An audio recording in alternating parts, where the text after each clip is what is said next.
За сайн байцгаана уу эрхэм сонсогчдоо Сэхэтэн подкастын ээлж дугаар маань эхлэхэд бэлэн болж байна. За энэ удаагийн дугаараар сэтгцэн эрүүл мэндийн үндэсний төвийн клиникийн нэгдүгээр клиникийн эмч сэтгэл засалч энх хүчирлийг урьсан байна. Танд одоо маш их баярлалаа. Бид бүхний урилгыг хүлээж авч хүрэлцэн ирсэн. Баярлалаа. Та удаагсан нэр хүндтэй подкастнда зочноор ирсэнд баярлалаа. За тэгээд манай дээр энэ сэтгэл засалч талаар, сэтгэл зүйн талаар хүмүүсээр нь орж байгааг баха 180 эдэн дугаар хийж хахад тий. Тэгээ бараг та анхных нь болж байгаа. Тэгээд өнөөдөр маш олон сэдвүүдээр ярилцсан. Магадгүй би ингээд зарим бие даасан өргөн сэдвүүдийг хөндөж байгаа бол та өөрөө мэрэгжлийн учраас надад жоохон зөвлөөд бас ингээд чиглүүлээд яваарай. Буруу зүрх асуултууд бас нэршлийн алдаа гарах вэ гэж санаа зовж байна. Тэгээд юун түрүүнд та манай залуу сонсогч нарт зарим нь бол таныг бол мэдж байгаа бах залуу сонсогч нарт за сүүлийн хэдэн жил яг энэ сэтгэл зүйн шинжилгээ ухааны салбарт яг аль чиглэлээр нь илүү мэрэгшиж байна. Сүүлийн үед бас алин дээр илүү төвлөрч ажиллаж байна. Өөрийгөө товчхон танилцуулаач гэж хүсье. За манайхан төр хүлээж байгаарай. Энэ удаагийн дугаарыг хамтран үргэж байгаа BGM Asset Management-ийн компани. Манайхан бүгдээрээ маш сайн мэдж байгаа. Дэлхийд дээр үйл хөдлөх хөрөнгө, бонд, хувьцаа зэрэг хөрөнгөө өсгөж болох маш олон хөрөнгө оруулалтын боломжууд байдаг. Гэвч монголчууд маань мэдээлэл дутмаг, магадгүй энэ боломж нь хязгаарлагдмал байдаг учраас дэлхийн зах зээл рүү ороод хөрөнгөө өсгөхийг ихээр төдийлөн бас бид нэр хангалттай хэмжээний боломж нь гар дээр байдаггүй. За харин энэ боломжийг Монголын зах зээл рүүгээ илүү ойртуулж өгж байгаа мэрэгжлийн хөрөнгө оруулалтын компани бол BGM Asset Management-ийн компани маа. Та бүхэн дэлгэрэнгүй мэдээлэл авахыг хүсвэл доорх веб хуудасаар хандаарай. Баярлалаа. За одоо хэдүүлээ подкаста үргэлжлүүлцгээе.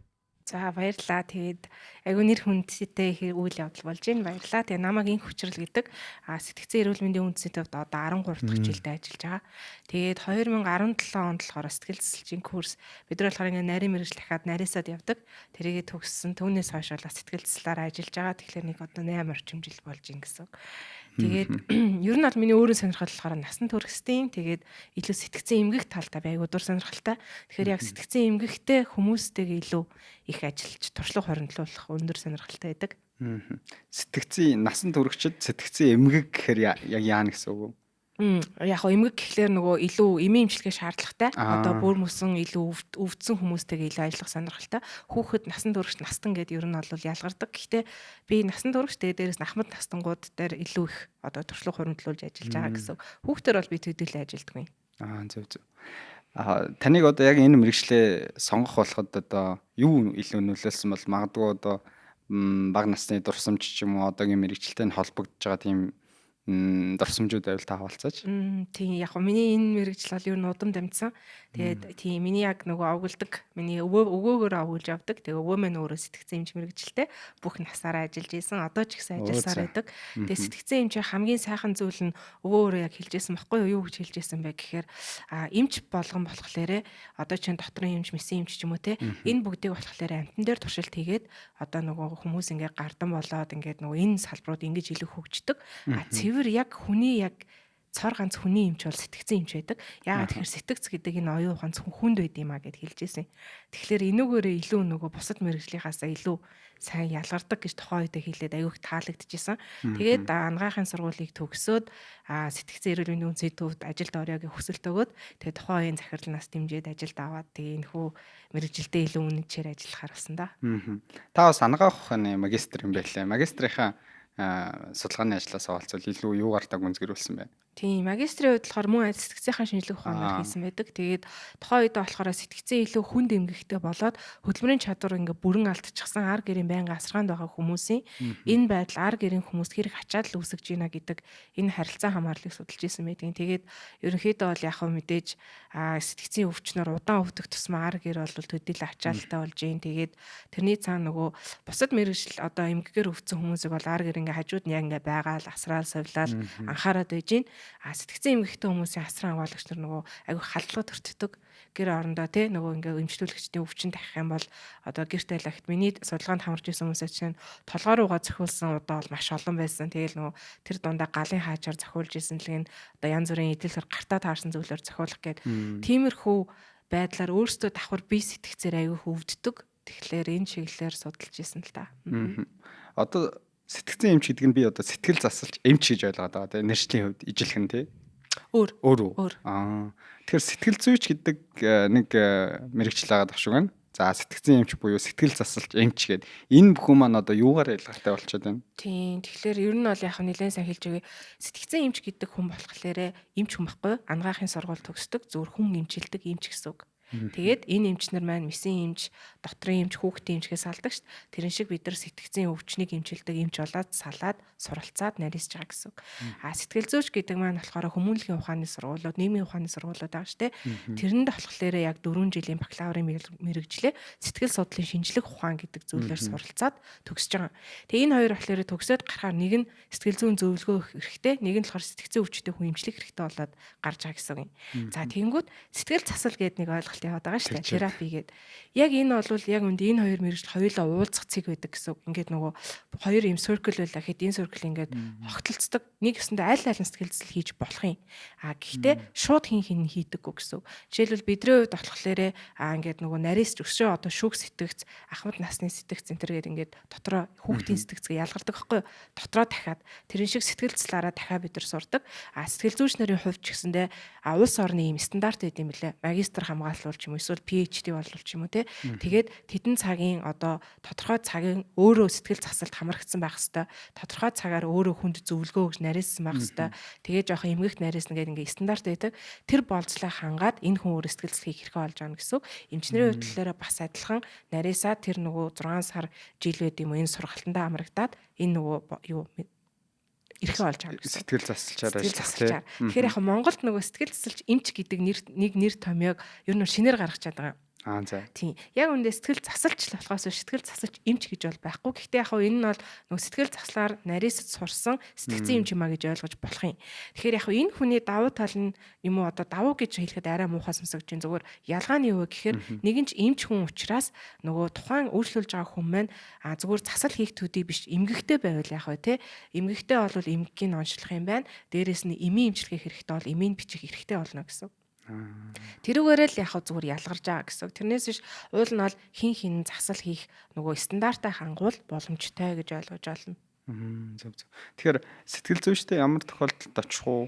Сэтгэл засалч за сэтгцэн эмчдэр ямар тохиолдолд очих уу гэдээ илүү дэлгэрүүлээд асуувал одоо хүн ингээд очих гээд нэг сэтгэл зүйн дэмжлэг авах гээд байгаа хүмүүс байвал та юу зөвлөх үү? Тэгвэл ер нь бол та би нэг ер нь ямар нэгэн сэтгэл зүйн эмгэгтэй эсвэл би юм сэтгцэн хувьд өөрчлөлтөнд ороод байна асуудалтай байна уу гэх тусмаа та сэтгцэн эмчэд хандах хэрэгтэй гэсэн үг. Ер нь бол яг манай улс нөө жижигхэн зах зээлтэй цөөхөн хүн амтай. Тэгэхээр миний зүгээс гадны улсад бол ер нь нөгөө айгүйх юм олон практик цагийн ариун туршлагатай байдаг учраас сэтгэл зүйчдэр очисон ч гэсэндээ та эмчэд хандах болжээ гэдэг юм илрүүлгийг хийдэг. Манад бол бас нөгөө ялгаатай мэдээж чадвартай хүмүүс нь илрүүлгийг хийж байгаа байх. Гэхдээ би зүгээр ингэж зөвлөн Монголд тэргүй жижигхэн тэгээд ингээ нөгөө нэг хүн тусламж хандах шатлбар ингээ төвхтэй те дээрэс нь одоо яг сэтгэл зүйн тусламж үйлчилгээ айгүй өндөр үнэтэй юм шиг байгаа. Ер нь бол дунд тийм байлаа. 750 мянган төгрөг. Тэгэхээр нэгэн тийм байгаа нөхцөлд эхлээд та шууд сэтгцэн эмчэд хандаад айдасгүй бол бүр сэмүүт дээр эсвэл дүүрэг дээр байдаг сэтгцэн эмчтэй очиод тэгээ ингээд асуудлаа хэлээд тэнгуут эмч чинь таныг ерөнхийдөө та бол сэтгэл заслаар явах хэрэгтэй юм байна. Эсвэл та им уух шаардлагатай болчихжээ ч юм. Эсвэл та бүр хэвтэж эмшүүлмээр байна гэдэг үеийнхтийн танд хэлээд өгнө. Тэгмэгцэн та сэтгэл заслаар яваа гэдэг зөвлөгөө авчих юм бол өөрөө сайхан судалж агаад сэтгэл зүйч сэтгэл засалч дээрээ чөчөж болно. Бүр сэтгэл засалч тэр нөгөө эмч гэж хэлээд байгаа хүн дээрээ чичээд тэр бол чөлөөтэй сонголт. Эхний ээлжинд бол илүү найдвартай би яг ямар түвшинд байна гэдгийг эмчтэр очиод Монгол улсын хэмжээнд одоогоор би тодорхойлвол эдийн засаг санхүү цаг хугацаанд арай л зөв шийдэл болох байх гэж зөвлөнө. Тэгэхээр эрүүл мэндийн даатгалаараа шууд үзүүлчих болно. Тийг нь улсад очивол даатгалаараа хувьдчил мөнгөөр. Зөв. Би сүүлд анх удаа сэтгэл засалч одоо эмч гэж хэлэх юм байна те. Сэтгэл засалч эмч дээр очлоо саяхан. Тэгээ ялч зах зээлийн нөгөө төлбөр мөнгийн хувьд үнэтэй байд юм байлаа л те. Ер нь бол нэг цагийнхан төлбөр нь 200 мянга 250 мянга гэж хэлдэг юм байлаа. Тэгэхээр чи нөгөө хүн болгон сэтгэл зүйн тусламжийг тийм үнийн одоо өнөөгийн зах зээлд мөнгө төлөөд авах боломж бол байхгүй шүү дээ.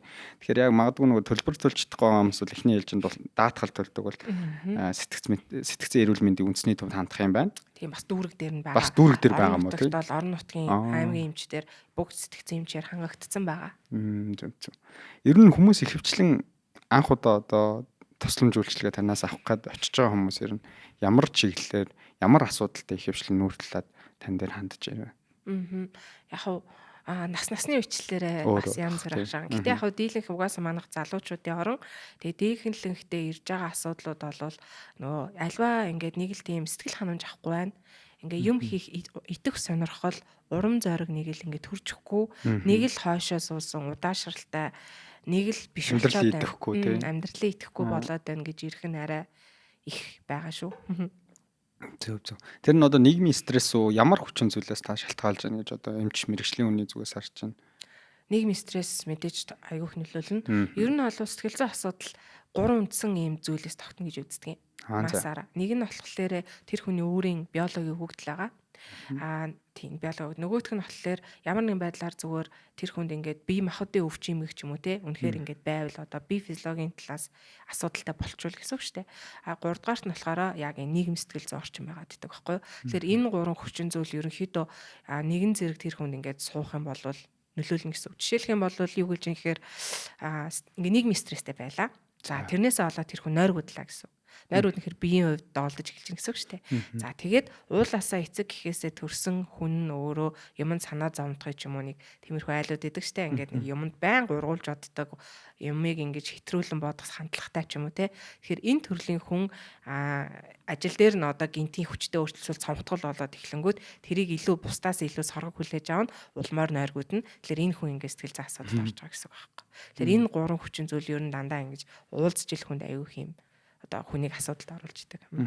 Одоо тэр биологийн буюу төрөлхийн нэг тийм хүмүүс байна шүү дээ. Тэр тэгэхээр эдгэрэх буюу одоо сэтгэл засалч эмчээр яваад ангаагдах боломжтой юу? Ер нь бол яг боломжтой гэж үзэж байгаа учраас сэтгэл заслын шинжилгээ хөгжөөд байгаа. Тийм. Боломжгүй бол биш. Гэхдээ яг чин үнийг хэлэхэд бол хүн та өөрөөс л их хамаарна. Өөрөө нэлээд тууштай байх хэрэгтэй тийм. Тэгэхээр тэр нөгөө төрлөхөөсөө генэнд нь өгөгдсөн байгаа мэдээлэл гэсэн үг үү? Магадгүй хүмүүжлэр олгож бий болсон гэсэн үг үү? Айл нь нөө. Ер нь бол айл нь. Одоо энэ айгүй сонирхолтой сэдв. Ер нь бол генийн асуудал бол угаасаа ингээ эцэг гэхээс бидэрт удамшиж ирээд байна гэсэн үг. Тэгээ нөгөө нэг хааштай тэр айл өөрөө бас нэг өөрсдийн орчин байгаа даа штэ. Тэр орчин нь өөрөө бас ингээд эртнээс ингээд хамтдаа л яваад аваад тэр өгөгдсөн зам байдлын генийг илүү нөгөө идэвхжүүлж өгөөд байна гэсэн үг байхгүй. Идэвхжүүлнэ. Одоо сэтгүүлийн шинжилгээ ухааны талаар эпигенетик гэдэг айгүй гоё нэр томьёо гарч ирсэн байгаа. За тэр нь яадаг? Эпигенетик гэдэг ойлголт гэдэг нь болохоор хүнд ингээд гений өгөгдлөөр олвол ингээд ген бол өөрөө хүрээд ирж болно. Гэхдээ тэр генийг өөрийг нь илүү идэвхтэй болгоод одоо ингээд нөгөө тэр хүний зан төлөв дээр ил гаргаж ирэх үгүй юу гэдгийг болохоор орчноор заснаа гэсэн үг байхгүй юу? Орчноор таны асууж байгаа хүмүүжлэр орчноор тэгэхээр миний дотор жишээлбэл ингээл юм бол тесэрдэг би ингээд амар ууралдаг те цочмог ууртай хүн байлаа гэж бодъё. Тэгэхээр энэ байдал маань хүүхэд үед бол ямар ч нэг критик багт ингээ үе илрэн штэ. Тэгэхээр ингээ энийг эцэг их олж харлаа тэгэнгүүт эргүүлээ тэрийг илүү хүчрхийлэлэр чи юунд ойрсон ч юм уу ингээд улам намаа ингээ дарамтлаад энийгээ би нөгөө ойлгоод энэ буруу юм байна. Энийг би яаж ийм хүчтэй ингээ ууралмаар үедээ яаж би энийгээ тайвшруулах вэ гэдэг тэр үйлдэл байдлаар хүмүүжлийн орчин маань намайг хэлэхгүйгээр зүгээр шууд нөгөө тэрийг дарангуулах байдлаар намайг өсөглөө гэж бодъё. Тэгэхээр миний энэ бол тэр чигээрээ ерөөсө дарангуулахдаггүй тэр чигээр итгэвчсэн. Насан турш сониоч гэсэн би тийм болно гэсэн. Эпигенетик гэдэг нь болохоор миний энэ генийг болохоор итгэвчүүлэхгүйгээр илүү одоо нөгөө надад хааштай л энэ ген илүү тод байгаа гэсэн дээ нөгөө 50 байх эсвэл сэтгэл судлаа тогтооржуулах энэ бодлоод бас байгаа штэ. Тэдрийг нь илүү итгэвчүүлнэ гэсэн үг. Тэгэхээр магадгүй намайг хүүхдийнхаас эхлээд илүү одоо нөгөө зам байдлын төлөвшүүлэх одоо тийм сайн багш нар аваачаад цэцэрлэгээр нь хүмүүжил олгоод олон хүүхдүүдийн дунд аваачаад тэгээ ингэж чанга орилвол энэ нь бол буруу бусдыг өвтгдөг эсэргээрээ чи чанга орлмоор байвал зүгээр ингээд нэг одоо тий эзэнгүү газар очиад эсвэл үнэхээр тэсгүй бол чи дэр авж байгаа чимээгүй ингээ хашгирч болно ч юм уу тий гих мэтчлэнгээр ингээд ойлгуулад хилээд авах юм бол миний төрнөө тесэрдэг ген тэгж хүчтэй итгэж шаардлагагүй болно гэсэн үг байхгүй юу? Наад ч өсө сонирхолтой байна. Тийм энэ эпигенетик үнэхээр сонирхолтой. Тэгэхээр нөгөө ингээд энэ хүчтэй ийм эмгэг ийм зан төлөвүүдийг ерөнхийдөө орчноор дамжуулан засах боломжтой л гэдэг. Одоо сүүлийн үед нөгөө сэтгэлийг угаасаа эргэтэн гэж хүн болгон ярьж эхэлж байгаа шүү юм тий. За бид хэд одоо ханаа төрөх юм бол за янз бүрийн өвчин эмгэг бие физиолог дээр одоо авах юм бол очиод нөгөө шинжилгээ өгөөд рентген харуулад за яг энд нь ийм юм байна гэж харуулцдаг. Гэтэл сэтгэл чи өөрөө гарт харигдахгүй нэг эргэтэн байгаа даа шүү дээ хүмүүсийн хэлж байгаагаар. Тэгэхээр та одоо их салбарт нь ажиллаж байгаа хүний хувьд сүүлийн үеийн шинжлэх ухааны талаас нь үнэхээр сэтгэл гэдэг бол за эрэгтэй юм байна. Тэгээ тэр дундаа би физиологт өөрөө сэтгэл нь өөрөө гэмтээд юм уу ямар нэгэн зовирлаад байх юм бол би физиологт нөгөө хорт тавдар ч юм уу яг нөгөө боддороо өвчин үүсгэгч нөхцөлтэй ингээ уялддсан байна гэдгийг одоо сүүлийн үеийн шинжлэх ухаанууд аль шатандаа явж гин эмтлийн судалгаанууд хэрэгжиж гин. Та одоо сэтгэл бол эрэгтэй юм а гэдэг дээр ямар саналтай байдг вэ? Ер нь бол санал нэгнэ. Тэгээд энэ бол яг бас нийгэмд нөгөө чухал шүү, хий хоосон зүйл шүү гэдэг мессеж өгч байгаа бас нэг хэлбэр л дээ. Тэгээд ер нь бол шинжлэх ухаан аягүй сайн хөгжиж байгаа. Дэндүү сайн хөгжиж байгаа. Бид нар баг гүцэхгүй шахуул байж тээ. Тэгэхээр бие сэтгэл хоёр бол нэгдмэл. Тэгэхээр харилцан нэг нэгэндээ нөлөөлнө. Сэтгэл өвдгөөр бие өвддөг. Жишээлх юм бол бидний сургагч дээр ч гэсэн гоё жишээдэг нөгөө хүн юу гэдэг лээ. Уурлахаар одоо хоол идмээргүй санагддаг ч юм уу те. Ингээ нэг затгалан эсвэл ингээ хоол шингэх болдог ч юм уу. Биедээ нөлөөлнө. Эсвэргээрээ ходоод үлсэнгүүт уур хуцаар хүрээл байж ядаад авчганаал нэг газар тайван суучихдаггүй хоол идэхлээ тайвширах болгож байна те. Энэ хоёроо нэг нэгэндээ дандаа нөлөөлнө. Байнга нэгдмэл. Тэгээд хамгийн гоё бидний дунд байдаг нэг үг бол эрүүл биед саруулах оршин гэж байгаа ш те.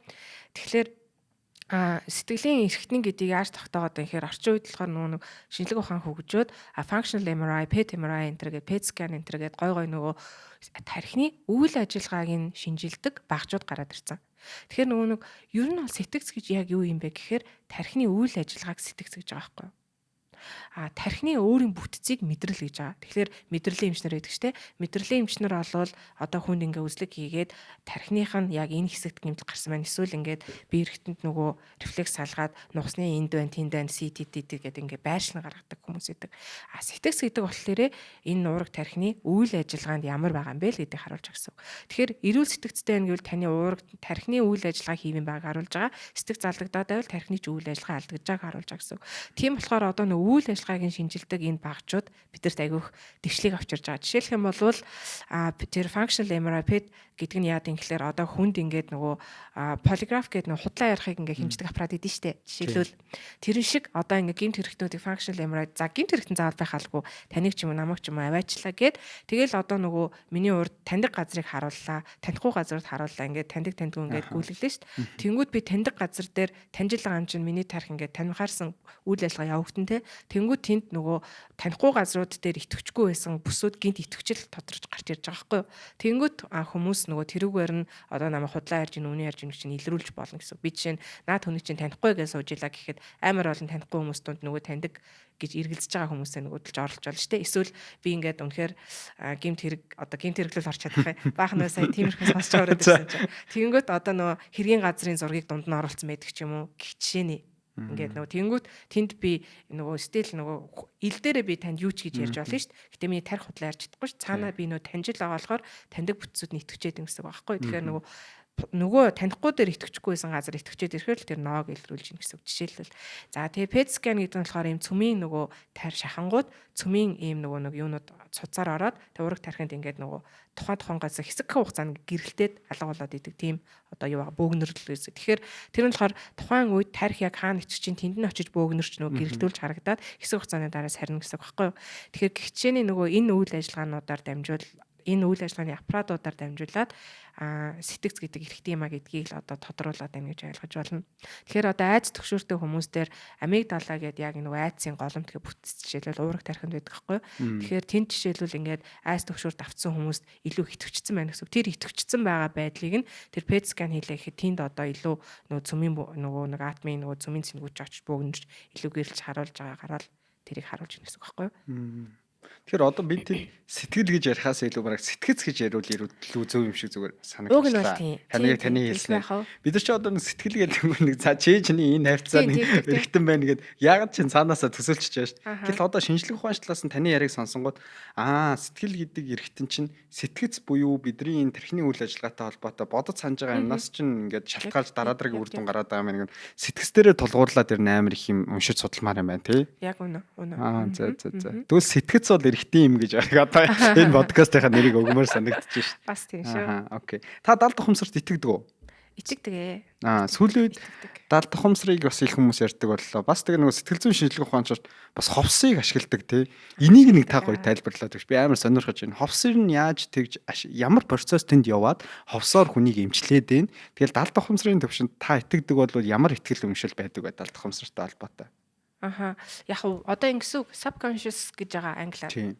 Тэгэхээр conscious гэхэлэр одоо хоёлаа ингээ нүүрээ хараад би тантай ярина. Ярихдаа би юу ярьж байгаа хянаж байгаа бүгдийг хяналттай байгаа. А subconscious гэхэлэр миний хяналт алдагдах тэр хэсэг баггүй юу? Тэрнээс биш ямар нэгэн гүн даалд байгаа гэсэн үг бол биш юм.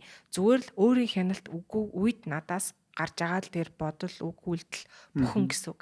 Тэгэхээр энэ дээрээ нөгөө нэг бидний одоо анхаарал хяналттай байна гэдэг чинь би өөрийгөө хянаад байж байгаа шүү дээ. Тэгэхээр нөгөө хэрэгтэй хэрэггүй өөрийгөө зовоогоод байгаа, өөрийгөө тайм биш болгоод байгаа тэр бүгдийг болохоор би нөгөө байнга бодож санах боломжгүй нөгөө хэвийн амьдрахын тулд тэгэхээр хэвийн амьдрахын тулд тэдрээгээ би бүгднгийн одоо нөгөө тэр хүмүүс бол далд ухамсартай хийж байгаа гэж хэлж байгаа гэсэн үг юм.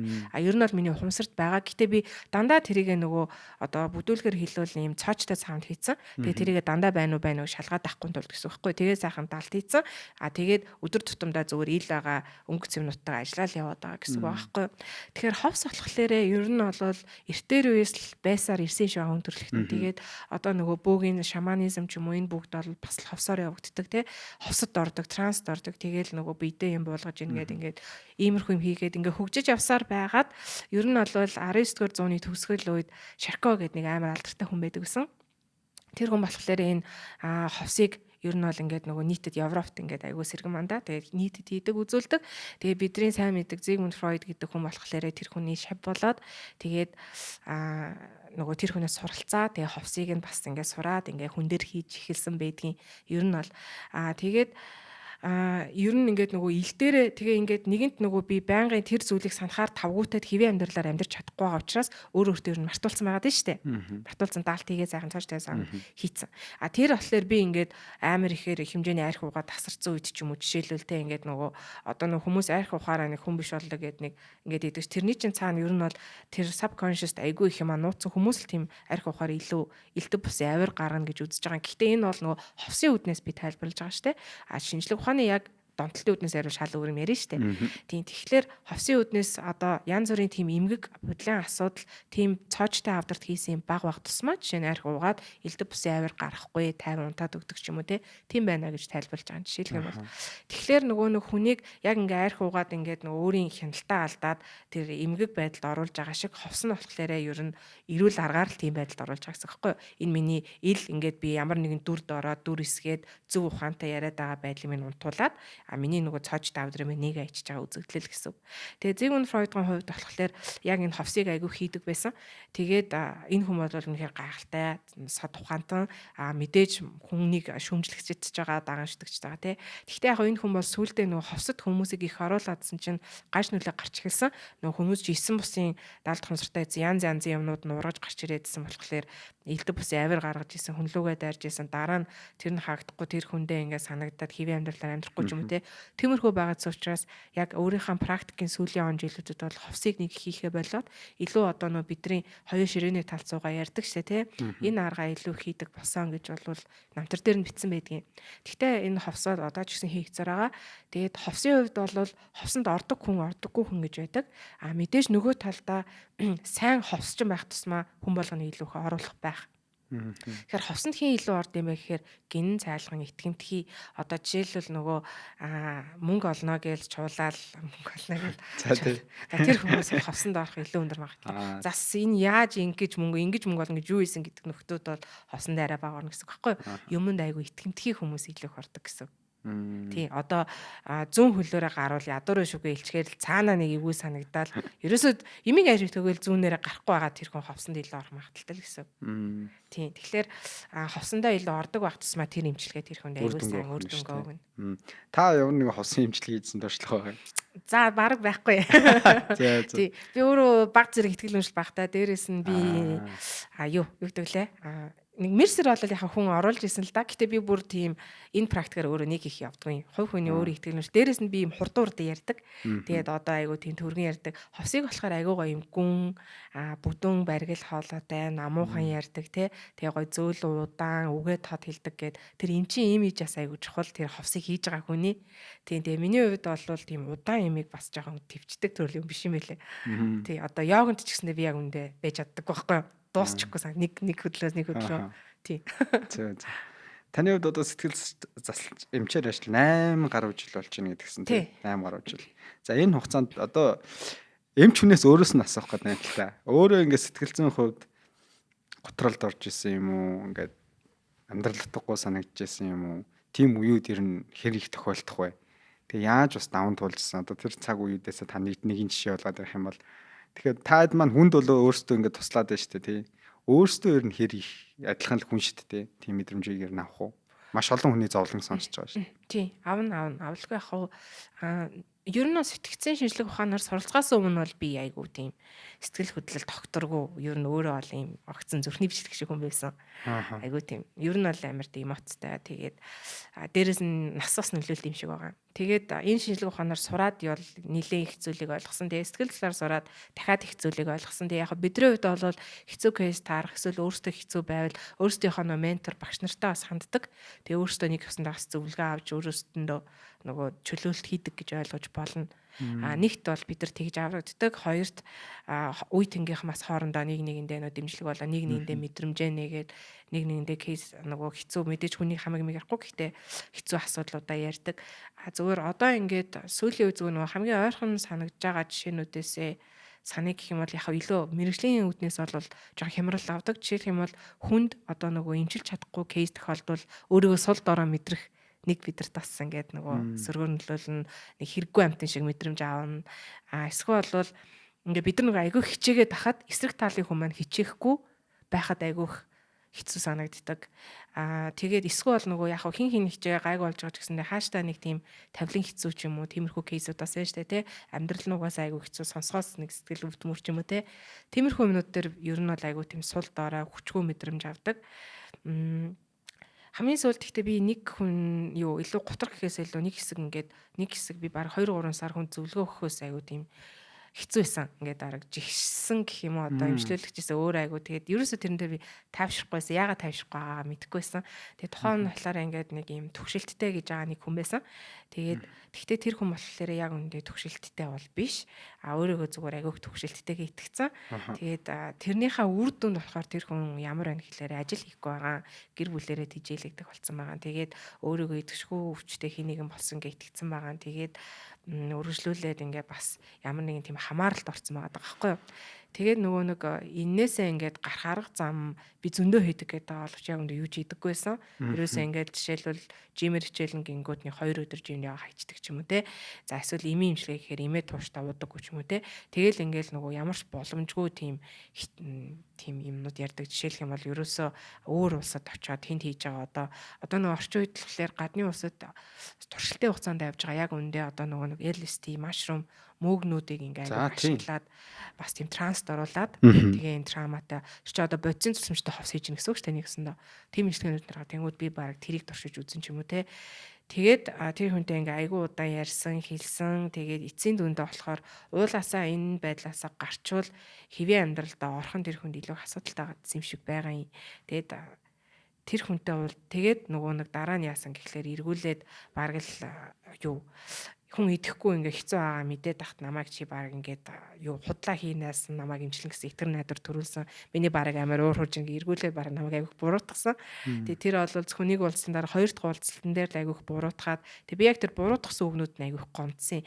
Энийг болохоор хүмүүс болохоор юунд нь тэгдэ угаасаа гэж байгаа ч гэсэндээ зүгээр л тийм өөрийнхөө төлөө хичээхгүй байгаа тийм хүннээс тийм үг сонсонд айгүйх гомдсон юмшлээсэн. Тийм тэр үед би яагаад тэгж их уурлаад байгаа ойлгоогүй. Багштай чанцсан, найзуудтай чанцсан. Гэхдээ учир шалтгаан олоогүй ч гэсэндээ тэр ерөөсөө тайвшрахгүйсэн. Гэхдээ үр дүн ер нь бол илүү жоохон би нэг тийм күтгүүлсэн дээл юм шиг байна. Одоо ер нь бол тэр хүн хэлээд байгаа бүгдээрээ үнэн биш шүү дээ. Ингээд зүгээр л өөрийнхөө сул доройг халахвчлаад хүнлүүд яриад байгаа байхгүй. Тэгээ тэрэнд нь л яагаад чинь би тэгээд нөгөө гол нь уртаас нь би үг хэлж чадаагүй. Яагаад тэгэхээр чинь нөгөө шатчлаараа орж ирээд нөгөө зүгээр үйлчлэг авах гэж орж ирсэн байгаа болохоор тэгээд урдаас нөгөө одоо хоёлаа би нэг хинтэй бол зад хэрэлдэж шүү дээ. Тэгээд нөгөө зад хэрэлдэж чадаагүй эргүүлээд би өөрөө үгээ хэлж чадахгүй тэр бүх намайг хөтгсөн хүлээж авсандаа л амар хямарсан юм шиг байна. Тэгээд тэр үед бол би бараг 6 сар орчим хүнд зөвлөгөө өгөхөөс татгалцсан. Ердөө хоёрхан уулзалт үр дүнд тийм эвгүй мэдрэмж авч байгаа. Маш эвгүй мэдрэмж авсан. Маш ер нь би тиймэрхүү үйлчлэгтэй бараг уулзж байгаагүй. Тэр нэлээд эвгүйсэн. Ер нь үр дүнгээ яаж хэмждэг та одоо сайн хэлж штэ. Зарим хүмүүс одоо хичнээн ингээд хичээгээл те хичээгээд байх тусам нөгөө хүн маань өөр бас хичээл зүтгэл гаргах хэрэгтэй шүү дээ. Гэрийн даалгавар байгаа тэрийг хийхгүй байлаа гэж үтэй. За хийгээд бас ингээд боддоор үр дүн гарахгүй яаж гэж бодъё.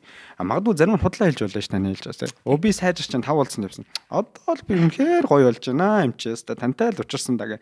Тэр болгоныг яаж та олж таньж мэдрэмжээрээ энэ хүн үнэхээр 5 удааг уулзалтын дараа миний хэлж байгаа зүйл үр дүнгээ нүнд өглөөдөө өгөхгүй дээ гэдэг яаж хэмжих вэ? Ер нь бол үр дүн хэмжихийн өмнө зорилгоо тавьсан байх хэрэгтэй. Сэтгэл зүйн хийхэд бид нар зорилго тавих хэрэгтэй. Тэгээд энэ зорилгоо айгүй сайн зөв тавиад тэгээд юуны төлөө хоёул явах юм бэ гэдэг ингээ ойлголцчихвол үр дүн нь бол ер нь харагддгийн. Тэгээ нөгөө уулз толгон дээр зорилго маань биелж гинүү биелэхгүй байнуу өгч гинүү төгөхгүй байнуу тэгээд харьцуултуудаа хийгээ явна л да байнгын хамтдаа дүгнээд тэрүүгээрээ л ер нь бол үр дүнгээ хардаг. Тэгээ ихэнх хүн бол ер нь нилээн дээр ирэхээр хамгийн гол нь сэтгэл зүйтэй хүн бол нөгөө яг им өгөөд нөгөө ингээд биеийг эмчлэхтэй биш. Тэр хүн өөрөө энэ тулгамдаад байгаа асуудлаа цаашдаа ингээд нөгөө шийдээд хэвийн амьдралаараа амьдрахад нь чиглүүлж өгөхөд л оршоод байгаа байхгүй. Тэгэхээр тэр хүн маань хамгийн гол нь хэвийн амьдралаараа амьдрч чадаад амьдралт нь бас нөгөө одоо өмнө нь ингээд сая одоо би тэр хүн ихэд амар гомцсон гэдэг нь шүү дээ. Тэрэн шиг урд нь тэр хүмүүс ингээ гомдоод хэвийн амьдрал хийж чадахгүйсэн чинь одоо яг тийм үйл явдал болсон чинь би ингэж даван тууллаа гэдэг юм яриад эхэлж байгаа юм бол тэр ахиц гарч ийна гэсэн үг. Сая би нөгөө сэтгэл засалч эмчтэр очсон гэж танд хэлсэн шүү дээ. За өмнө нь бол би яг сэтгэл зүйч нар дээр очиж зөвлөгөө авдсан. Компани шугамар ч юм уу нэг ажилтан дэмжих хөтөлбөр мэтэр. Тэгээд сая бол нэлээд хэцүү санагдаад очсон юм. Тэгээ очсон чинь надад юу гэж хэлсэн бэ гэхээр ер нь дор хаяж те 30-аас 40 удаа уулзч үр дүнгөө өгдөг гэсэн юм ярьсан. Яг хөө гэхдээ миний кейс дээр биш, ер нь нийтлэгээрээ тэгдэг гэдгсэн байхгүй. Гэтэ мэдээж одоо чиний хувьд бол барь сарцсангоо нөгөө өөрийнхөө зарим зүйлийг олоод таньсан байна. Магадгүй 10 ч 15 удаагийн уулзалт ч хардах байх гэд. Ер нь ийм их уулзж иж тухайн хүний асуудал шийдэгддэг юм. Мэдээж хүмүүнээс хамаарна. Гэтэ нэг дундаж утга байгаа болохоор л тухайн юмч маань надад тийг зөвлөсөн байх та. Одоо 40 удаа уулздаг гэдэг. Тийм байх. Тийм байх. Ер нь бол олон уулздаг. Тэгээд насан туршдаач явдаг хүмүүс байдаг. Тэгээд тэр асуудлын цар хүрээ хэмжээ гүн гүнзгий байдал тэрнээс болоод таны зүрх сэтгэл хэрэг шархалцсан байгаа. Тэг хэвийн амьдралд чи хэрэг уул мөрөө гол нь үлдээж орж ирээд байгаа гэд энэ олон зүйлээс шалтгаална л да. Тэгээд ер нь бол тийм яг гадны орны стандартаар бол айгүй олон уулздаг. Уулзах тусмаа бол үр дүнгээ өгдөг нь бол үнэн байдаг. Гэхдээ нэг зүйлийг ойлгоход бол төрөний хэлсэнчлэн зорилгын аягүй сан тавьж байгаарэ гэж хэлэн би хүмүүсийг одоо цааш та яг яах гэдэг зүгээр ингээд сэтгэл зүйд хандах хэрэгтэй юм шиг би болохгүй нэ гэж очичоод тэгээ ингээ очоо юмаа ярангууд нөгөө хүн чинь та ингээ юм байна тх юм байна тэд ингээ шүүгээд яг нөгөө им ингээ бичиж байгаа шиг ингээ бичиж өгч болно штэ тэ. Тэгтээ гол нь ингээд ингэсний үр дүнд би ямар хүлээл тавьж иж ингэж байгаа гэдгийг аягүй сан тодорхойлоорой гэж хэлэх гээд байгаа байхгүй. Тэгэхгүй болохоор хүмүүс ингээд гол нь ингэдэг ингээд ирээ уулзгаараа гэр бүлийн ч юм яриад ажлын ч юм яриад ингээд аягүй их юм ярьдаг. Тэгээд хоёлаа эсвэл энэ дээр нэхлээ ажлыг гэр бүл дээрээ гээд гэлээ гэхэд гэр бүл дээр ихтэй яг юун дээр нь ажиллах гэдэг нөхөртөөгөө сайхан харилцаа болох гэдэг юм эсвэл нөхрөөсөө бие даасан болох юм ч юм уу гээл те эсвэл нөхөртөөгөөсөө салж чадахгүй ч гэсэндээ муухай харьцаагийн зүгээр би хүлээмжшүрдэг хүн болж хувирах гээд байгаа гэдэг дээрээ ч юм уу. Тэгэхээр нөхрөөсөө салахгүй нэ муухай шин би хүлээмжшүрдэг хүн болмоор байна гэвэл тэр үйлчлэг үзүүлж байгаа бас бодно штэ. Би яг энэ чиглэлээр ажиллах юм уугүй юу гэдгээ бас яг үндэ. Яг тэр тэнд нэг ёс зүй байх хэрэгтэй ш тэ. Одоо мөнгөө одоо за тгийгээд ах юм уу эсвэл бол энэ арай л миний ёс зүй ёс суртахуун миний хувь хүн юмд нийцэхгүй нэ би энэ дээр ч юм уу ажиллаж чадахгүй гэж шууд болох уу эсвэл бол угаасаа ингээд тийм хүчирхийлэлтэй тэр гэр бүлийг хүлээмжшүүрэх байдлаар хүнийг тасгана гэдэг чинь өөрөө амар болохгүй штэ. Тийм штэ. Гэх жишээний тэгэхээр ер нь бол олон жуулж болон цөөхөн жуулж болон гол нь зорилгоо тавьчих юм бол тэр зорилготоо яаж хүрэх вэ? Тэгээд хүнтэйгээ бас нэг нүг хэлж болно. Жишээлбэл миний мөнгө болцсон юм байна. Надаа энэ бол арай л хэцүү сонсогдож байна гэвэл нөгөө хүн чинь таныг гэж л байгаа юм чинь тэгвэл хоёлаа гэрээнд даалгавраа арай жоохон ахиу аавна. Уулзлаа жоохон хол 50. Гэхдээ энэ ор нэг юм те. Хамтдаа бас төлөвлөгөө боловсруулж бас болох л ах гэж бодож байна. Сая таны кейсээр нэг сонирхолтой юм ажиглагдлаа. Одоо чинь тийм хүмүүс үнэхээр ярьж байгаа юм шиг одоо чинь нөхөртөөгөө таарамжгүй харилцаа шим нөхөр нь ингээд амар одоо манайхны одоо хэлээд байгаа токсик тийм ийм харилцаа дээр. За энд нь би дасах хэрэгтэй юм байна. Тэгэхээр дасахын тулд яах хэрэгтэй вэ гэж хандж ийн гэсэн үг тийм. Тийм. Ер нь тийм хүмүүс байна гэсэн үг тийм. Байна гэсэн үг байдаг. Тэгээд ер нь бол тэгэж чинь тэгэхээр яагаад тэр чинь уг нь ингээд боли моли гэж зөвлөгөө аммаар байна шүү дээ тийм. Тэгэхээр тэр нь дасъя гэдэг нь одоо таны зүгээр туршлагаар харахад суур шалтгаан нь юу байгаад байна? Манай Монголын нэг юм чи бас одоо хүчрхийлэл гэдэг бол бас хамгийн амар сэдв болчиход байна шүү дээ. Өөрөөсөө олж ийн гэж бодоод байна. Тэр хүмүүстэй. Тий. Тэгээд би юу н өөрчлөгдвөл энэ хүнээ бас өөрчилчих юм болов гэсэн горилго тийгээд байна. Жишээлбэл. Тэгээ ер нь бол хүмүүс айгүйх тэгж ярьдаг ингээд яагаад ингээл зодуулаад амьдраад идэм бол гэж айгүйх ярьдаг. Гэхдээ ингээд айгүй олон хүмүүстэй уулзалт хийгээд ингээд явж хахад нийтлэг гардаг үг бол шууд хаяад гарчих амьдрал байдгүй юм бэлээ.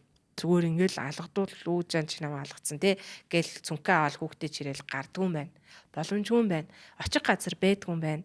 Тэгээд тэр хүүхдүүдийн чинь тижээхэд тэр цалин мөнгө нь хүрдгүй юм байна. За тэгэл одоо нөгөө нэгэнтээ энэ амьдрал дээр чинь бас ингээд янз бүрийн зодор энэ төр үзээд гэтээ ингээд амьдралын эцэст ирсэн хүмүүс бас байгаад идэг шүү дээ биеэрээ жишээнүүтэй тэг эцэстэй гайгүй болсон юм шиг гिचин эсвэл ингээд ч гэсэн ингээд хүүхд мөхтэй бодоо амьдрсан хүмүүс тэдний нүдэн дээр байгаад байгаа болохоор хар амиа бодоод үр хүүхдээ өнчрүүлж байгаа юм шиг мэдрэмж аваад дээд юм байна гэх жишээ. Тэгэхээр чин яаж ингээд нөгөө уурлуулахгүй байх вэ? Яаж яах вэ? Би өөрөө болохгүй болол ингээд надад хүрчээд идэм болов гэх жишээ асуулт асуудаг хүмүүс байдаг. Тэгвэл тухайн хүн өөрөө эхлээд өөр дээрээ л нэлээд ажиллах нэ тий. Ер нь бол нэлээд ажиллах. Шалтгаан нь өөрт нь байгаа учраас. Юу гэсэглээ шалтгаан нь өөрт нь гэдэг. Одоо тэр хүн хэрвээ тэр хүний ингээд төвчий гэдэг байгаа бол шалтгаан нь одоо багын тэр юу ч юм уу нөгөө өөрөө амьдралаа өөр хүмүүстэй харьцуулж байгаад ч юм уу өөрөө тэрийгэ засахгүйгээр шууд тэр чинь нөгөө хүлээн зөвшөөрөх буюу шийдэл рүүгээ давхиж орчоод байна тухайн хүн тий. Гэхдээ яг үндэ энэ хүмүүстэй ингээ ажиллахад хэцүү яа тэгэхээр өөрлөгөө ингээ өнгөлөх бас сонирхол бол байхгүй. 1000 өнгийгөөд өөрөө засарлаа гэдэг тэр хүн зориг ороод ажил хийгээл бүр хөвгтөд тижих бил үнчинтэй хүн болж хувирахгүй байгаа байхгүй юу? Бас өөр нөхцлүүд бас байна тий биелээд юм хэлэхгүй. Гадаад хүчин зүйл байд юм байл. Нийгмийн амьдрал тий нийгэмдэр ингээ хүмүүс ингээл зодуулаад яагаад ингээ байгаад идэв гэж айгүйх ярьдаг. Гэхдээ үнэхээр тэр чинь юу зодлоо гэд хаяад явчих болдгүй амьдрал идэв юм бэл. Окей. За одоо нөгөө илүү бие даасан том сэдвүүдээр орох гэж байна. За дутуугийн комплекс гэдэг сэдвээр нь илүү эхлэе гэж бодож байна. Одоо угаасаа бүх подкасттай л ярьж байгаа хүмүүс болсон болоогүй тий. Дутуугийн комплекстай л гэн. Ер нь энэ юу гэсэн үг юм бэ? Хаанаас гаралтай юм бэ тий? Зөвхөн бага наснд байдаг зүйл юм уу тий? Дутуугийн комплекс энэ нь болохоор Адлер гэдэг хүн гаргасан байдгийг. Энэ айгаа мундаг хүн. Өөрөө болохоор юм тагжсэн жижигхэн биетэй, бөхтөр тэгээд царай муутай. Тэгээд айгуу тийм гадаад үзмж муутай хүн байдаг аахгүй юу. Тэгээд тэрнээс ол айгуух ачаа үзэгддэг байсан хүүхэд насандаа. Тэгээд Фройд гэдэг нөгөө мундаг хүний чинь амар ойрхон шавин байдаг аахгүй юу. Тэгээд сүүлдээ өөрөө энэ мундаг онлоо гаргаад Фройд өвөөгөө жигээд шүмжлээд тэг шинэ онлоо гаргасан байдیں۔ Тэгээ нэгсэндээ өөрөө нөгөө ийм ад шоу үзэгдэжсэн шовтер хүүхдэл болохоор энэ онлоо гаргасан байдаг байхгүй юу. Өөрөө өөрт нь байсан мэдрэмжээ гаргасан гэсэн. Ер нь бол бүх сэтгэл судлалын энэ агуу онлоо дандаа өөрсдийнх нь амьдралаас гарсан байдیں штэ. Өөрөөсөө дандаа битсэн байдаг байхгүй амар гоё. Тэгээд Адлер гоо болохоор эхлээд дутуугийн комплекс гэдэг нь болохоор бүр эмгэгчсэн байдлын хүн болгон дутуугийн мэдрэмж байдаг гэдэг тухай ярьдаг. Тэгээ өөрийгөө ямар нэгэн байдлаар бастаас дутуу гэж үздэг. Тэгээ энэ дутуу мэдрэмжээ нөхөх нь өөрөө хүнд нөгөө сэтэлжүүлэлт мотивац болдог. Тэрийг нөхөхийн төлөө амьдрах замаар амьдрах эрч хүчээ олж авдаг. Нөхөө сэтгэл ханамжаа аваад тэгээ тэр нь өөрөө хөгжүүлэлт болоо явдгаа гэсэн ерөнхийдөө. Комплекс гэдэг нь болохоор энэ ч юм бол ингээд хүн болгонд дутуу мэдрэмж нь бол тэгэхээр натурал одоо нөгөө хүн болгонд нөгөө сэтгэл хөдлөлүүд ингээд төрмөл байдаг шиг төрмөл байдаг ах гэдэг шүү дээ. Комплекс гэхлээрээ яадаг вэ гэхлээр 1000 дутуугаа нөхөөд гид чадахгүй байгаа гэж хэлээд байгаа гэсэн. Тэр нь комплекс. Одоо хүн болохоор би жишээлбэл жоохон гизэрэ хөвлөгрээд харган байна да турий да гэлээ 3 сар хичээлээ турчлаа.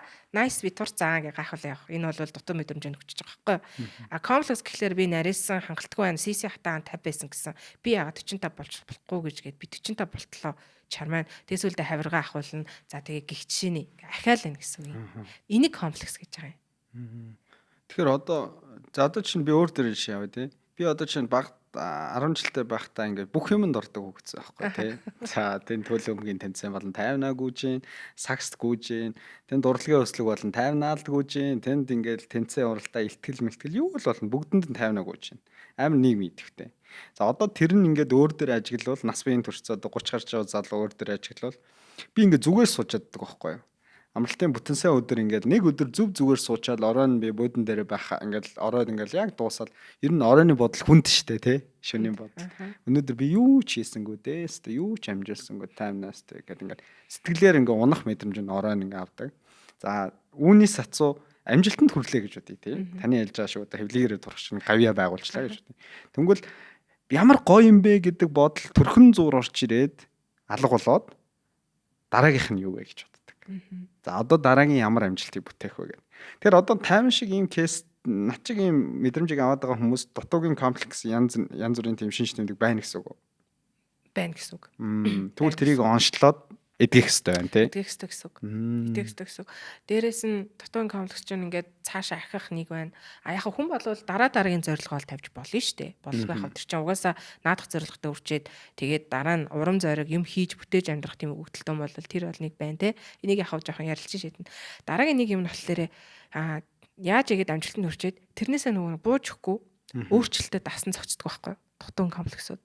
Одоо нэг би л хамгийн лаг байх хэрэгтэй гэдэг дээрээ байлаа штэ. Тэгээд өөрөөс нь илүү хүн гарчихгүй гэсэн айдас тавтана.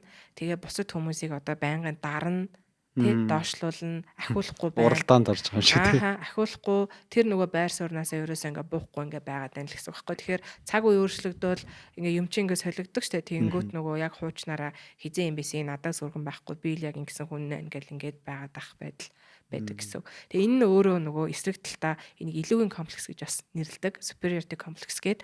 Тэгэхээр энэ нөгөө дутуу комплексийнхаа үр дүнд ингээд хич хармаагаад хамгийн өндөрлөгт хүрчээд тэгээ юм л бол дандаа илүүрэх нь гэсэн үг байхгүй юу? Би л юм, би л тийм, би гэсэн, би ингэсэн надаас өргөн байхгүй. Чи надаас энэвэрэл дандаа дутуу байна гэж дандаа бусдыг даашуулах. Энэ хандлага нь болохоор илүүгийн комплекс гэдэг ерөөхдөө дутуугийн комплекстайгаа хамт явж идэг. Тэгэхээр дутуу авах бол хүн болгонд байх мэдрэмж юм байна. Харин комплекс болоод тэр чинь үгүй юу гэдгийг жоохон шинж нэмдэг ажиглал мэрэгжлийн хүн дээр хандаж зөвлөгөө авч эмчлүүлэх хэрэгтэй юм байна тийм. Тэгэхгүй бол амьдралдаа ямар ч нөгөө сэтгэл ханамжгүй амьдралын чанар нь муудаад яваад байна гэсэн үг шүү дээ. Тийм. Тэгээд дээрэс нь энэ өөрөө бусдад айгүй тийм хорлоонтой байдаг. Одоо ингээд хийсэн юмдаа ингээд ханаад ингийн оронд чинь тий байнгын л ингээд болохгүй байх, ингэхгүй байх, дутуу байх юм байна гэхэр чинь 90-50 хүмүүс ч гэсэндээ нөгөө сэтгэл ханамж баяр баясгалаа жаргал энэ төр мэдрэхдэггүй шүү дээ. Тэр хүнийг ингээ баярлуулах зөндөө мэлээ гэхэд дутуул мэдрээд ин гэсэн үг байхгүй юу? Хожуу үед нь одоо илрүүлэх юм уу? Эрт үед нь үр дүнгийн хувьд ялгаа байх уу? Одоо бага наснд нь мэддэг байсан байлаа. Магадгүй хүн ингээ одоо 30 гарсан ханаа мэрэгжлийн хүн дээр хандаа зөвлөгөө авах ялгаа мэдээж байх уу? Байлгаа. Гэтэ ер нь ингэдгийн хүүхэд үеийнхийг ер нь ол нэг их онш тавьдгүй юм. Тийм хүүхэд л бол хүүхэд тэнд нөгөө уурах тарих бүрэн хөгжлөө олоогүй байгаа. Бас би нэг үзээгүй. Тэгэхээр илүү бүх юмнууд дандаа насан туршийн хойно тавигдана яригдана. Хүүхэд үед бол ер нь дандаа л нэг төр зүрийн оншуудал тавигддаг яригддаг. Тийм цөөхөн тохиолдолд байнга онш яригддаг. Яг хүүхэд настай холбоотой юм хүнсэн юм чи одоо траума гэдэг сэдв орж ирнэ тий. Тэрийг сэтгэлийн шарах гэж яриад баг шиг байна хүмүүс. Тэгэхээр траума нь өөрөө бага наснд буюу тэр хүний хүүхдийн уураг тарих бүрэлдэж эхлээгүй байх цаг үед бий болоод байна уу? Бас л адилхан нас биеийн төрсэн бие цогц бүрдсэн хүн төртөл траума бий болох тэр сэтгэлийн шарах үүсэх нөхцөл үүсэх үү? Одоо ч орчин үеийн сэтгэл судлал бол бүр юу яа төрөл дамжсан траума энэ төр ярьдаг болсон л шүү дээ. Төрөл дамжсан траума.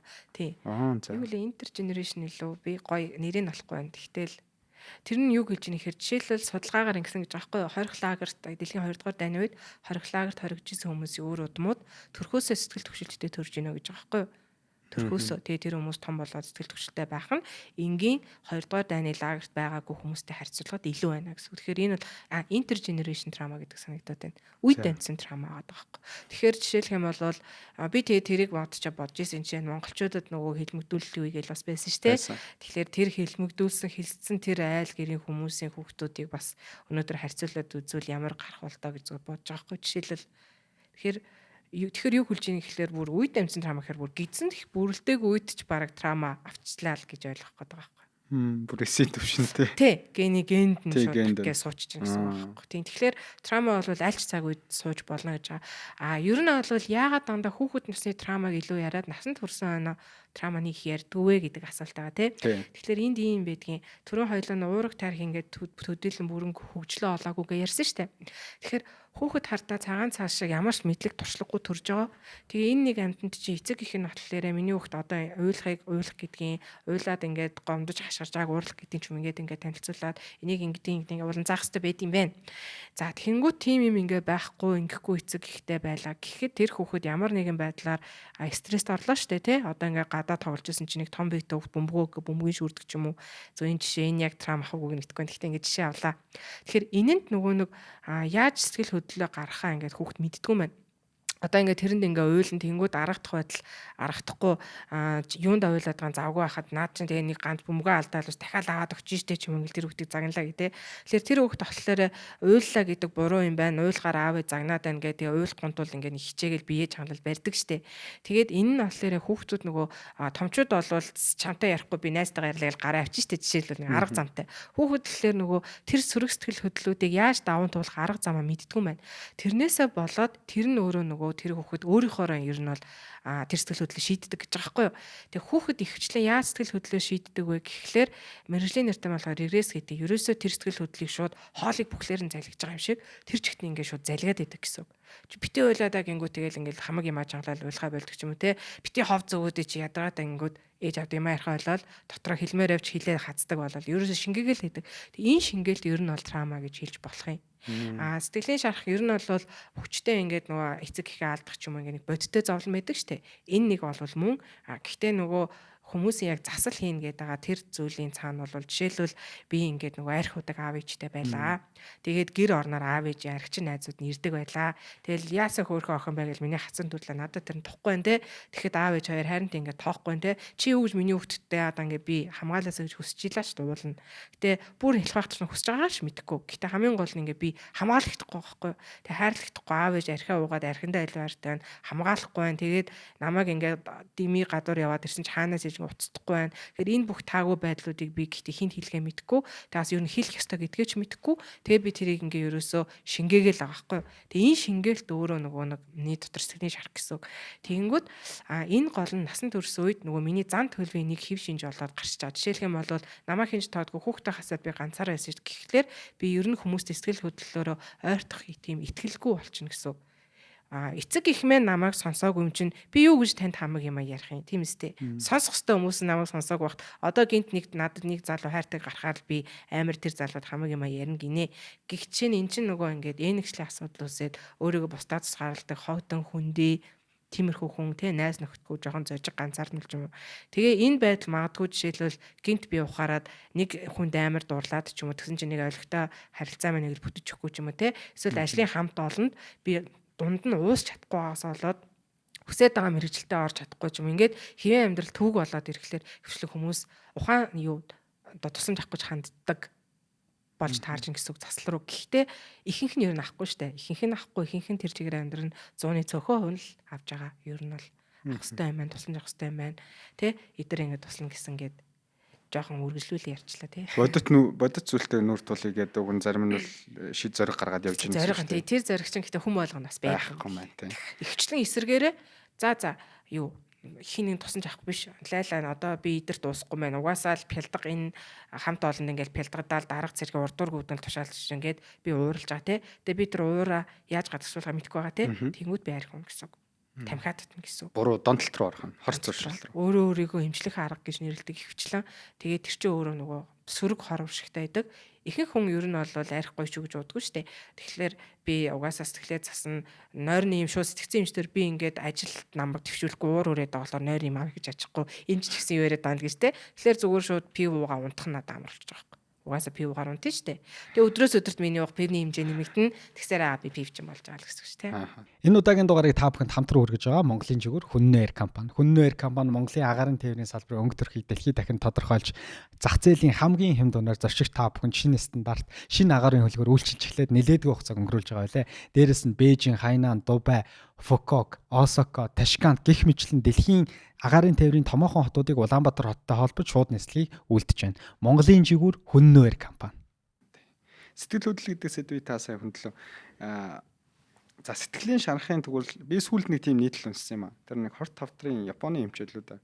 Ер нь дийлэнх хорт тавдруудын бас нэлээд том шалтгаан хүн их хэлий гэсэн юм а. Хэлэх үед нь хэлэхгүй, их төвчдөг, залгидаг. Энэ нь өөрөө ингээд тийм залгидаг. Ер нь амар их төвчээртэй хүмүүс эсэргээр их хорт тавдраар өвдөд байна гэдэг. Тэр хүмүүс ингээд төвчээл байдаг, залгаал байдаг гэдэг. Тэгэхээр нөгөө сэтгэл хөдлөл гэдэг зүйл маань яг таны ярьсан энэ зүйлтэй бас холбогдоод тах шиг байна л та. Яа тэгэхээр бага наснаас нөгөө сэтгэл хөдлөлөө аль цаг үед яаж илэрхийлэхээ бид нар сураагүй мэдэхгүй байгаа хүмүүс ч амьдрал дээр гараад ирэнгүүт бас хүнд тэр сэтгэл хөдлөлөө илэрхийлэхгүй улам л залгиад байдаг. Тэнгүү сүүлийн үед бас нэг янз бүрийн тийм нэг бясалгалын хөтөлбөрүүд байгаад тах шиг байсан. Бид өчигдөр өглөө нэг харсан хадаас мадаасан дээр ингээд зогсох. Хадаасны бясалгал гэлээ тэрүүгээрээ эмчилж гин гэдэг. Яагаад тэгэхээр хүн ингээд тэр чин амар их өвдөлтийг авч байгаа шүү дээ. Хадаасан дээр зогсож байгаа гэхээр.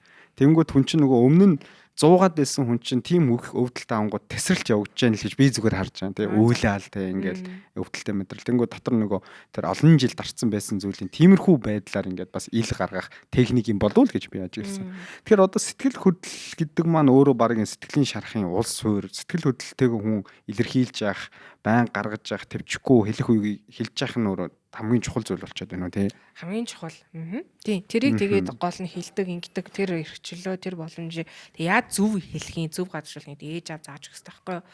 Тэгээд эний чи IQ гэж хэлээд байгаа. Орчин үед нөгөө IQ-гээс илүү IQ гэдэг чинь emotional intelligence гэдэг дагаа чинь өөрөө юу байгаа байхгүй. Энэ сэтгэл хөдлөлөө ойлгох, ухаарах, хэрхэн зөв илэрхийлэх, тэгээд боловсруулах, хоол боловсруулалт явдаг шиг сэтгэл хөдлөлөө боловсруулалт хийх энэ чадамжийг хэлээд байгаа байхгүй. Тэгэхээр IQ сайтай хүн байх тусмаа бид нар тийм травма, мөсөн шийдийн юмд орох магадлал багтай. Сэтгэлийн тэнхээтэй хүн болно гэсэн.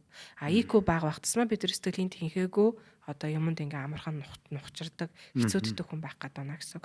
Тэгээд тэр хавдар дээр ч гэсэндээ ер нь бол Америкийн юм Kaiser-аас амар том судалгаа гэдэг юм. За. ACE гээд Adverse Childhood Experience гээд хүүхэд насны таагүй дурсамж үйл явдлууд насанд хүрэхэд хэрхэн нөлөөлж байгааг судалсан. Айгүй олон мянган хүн дээр хийсэн. Тэгээд ер нь бол хүүхэд насандаа одоо ингээд тэдэр болохоор хүчирхийлэл дарамт тэгээд нөгөө бие махбодын хүчирхийлэл өрөө ингээд нөгөө хит хитээр ингээд чагсаацсан. Тэгээд хүмүүсээс асуунгууд одоо доотлол нь хүмүүсийн амьдралд ядаж нэг нь бол ер нь тохиолдсон байна гэдэг аахгүй ихэнхт нь. За тэгээд заримд нь 2-оос дээш 4-өөс дээш гээд. Тэгээд энэ үйл явдлуудаас одоо нэлээд хитэн их тохиолдсон байх тусмаа тэр хүний биеийн эрүүл мэнд бүгдээр амар давталтай. За наад зах нь бол бүгд илүүдэлж байна те тархалттай. За тэгээд зүрх судасны эмгэг, чихрийн шижингээр өвдөх эмгэг энтрэн дандаа нөгөө хэвийн тийм юм бага байсан хүмүүсээс харьцуулахад хэд дахин илүү. Тэгээ энэ хүмүүс ер нь бол яг үндэ дундаж наслалт өөрөө амар бага. Одоо үгүй одоо нэг наслах нас байгаа штэ бидний нөө дундаж тийм. Тэрнээс нэг 5-аас 10 зарим нь бүр 20 жилийн дараа хойшлох жишээний урагшлах гэнэ те. Тийм одоо эрт нас барнаа л гэсэн үг байхгүй юу. Тэгэхээр ер нь энэ трама энтер гэж яриад байгаа зүгээр л тэгээ нэг юм зан төлөвийн хувьд нэг асуудал гараад ингээд байдаг таач биш. Бидний эрүүл мэндийг тэр чигт нь үгүй гэж байгаа байхгүй. Тэр иймэрхүү хүмүүс мэрэгжлийн хүн дээр л зураг гаргаж хандж ижил эмчлүүлнэ тий. Өөрөөр одоо ном уншаад юм уу, подкаст сонсоод юм уу үр дүн баглах тий. Гэхдээ ер нь тийм мэрэгжлийн хүн хандараагийн тэнгууд хоёлоо түрүү нөө ярьцлагын ярьтай мөнгө төгрөгөөс ихсүүлээд бас хэцүү штэ. Тэгэхээр тийм хүмүүст яах вэ? Тэгэхээр зүгээр ер нь яг жишээлбэл за та ядахтаа нэг эмчтэр хандж болноо. За нэгдүгээртэй өмнө төлбөрүүд дадлахаар хоёрт Сэмүти 1802 мянга гэдэг утас байгаа.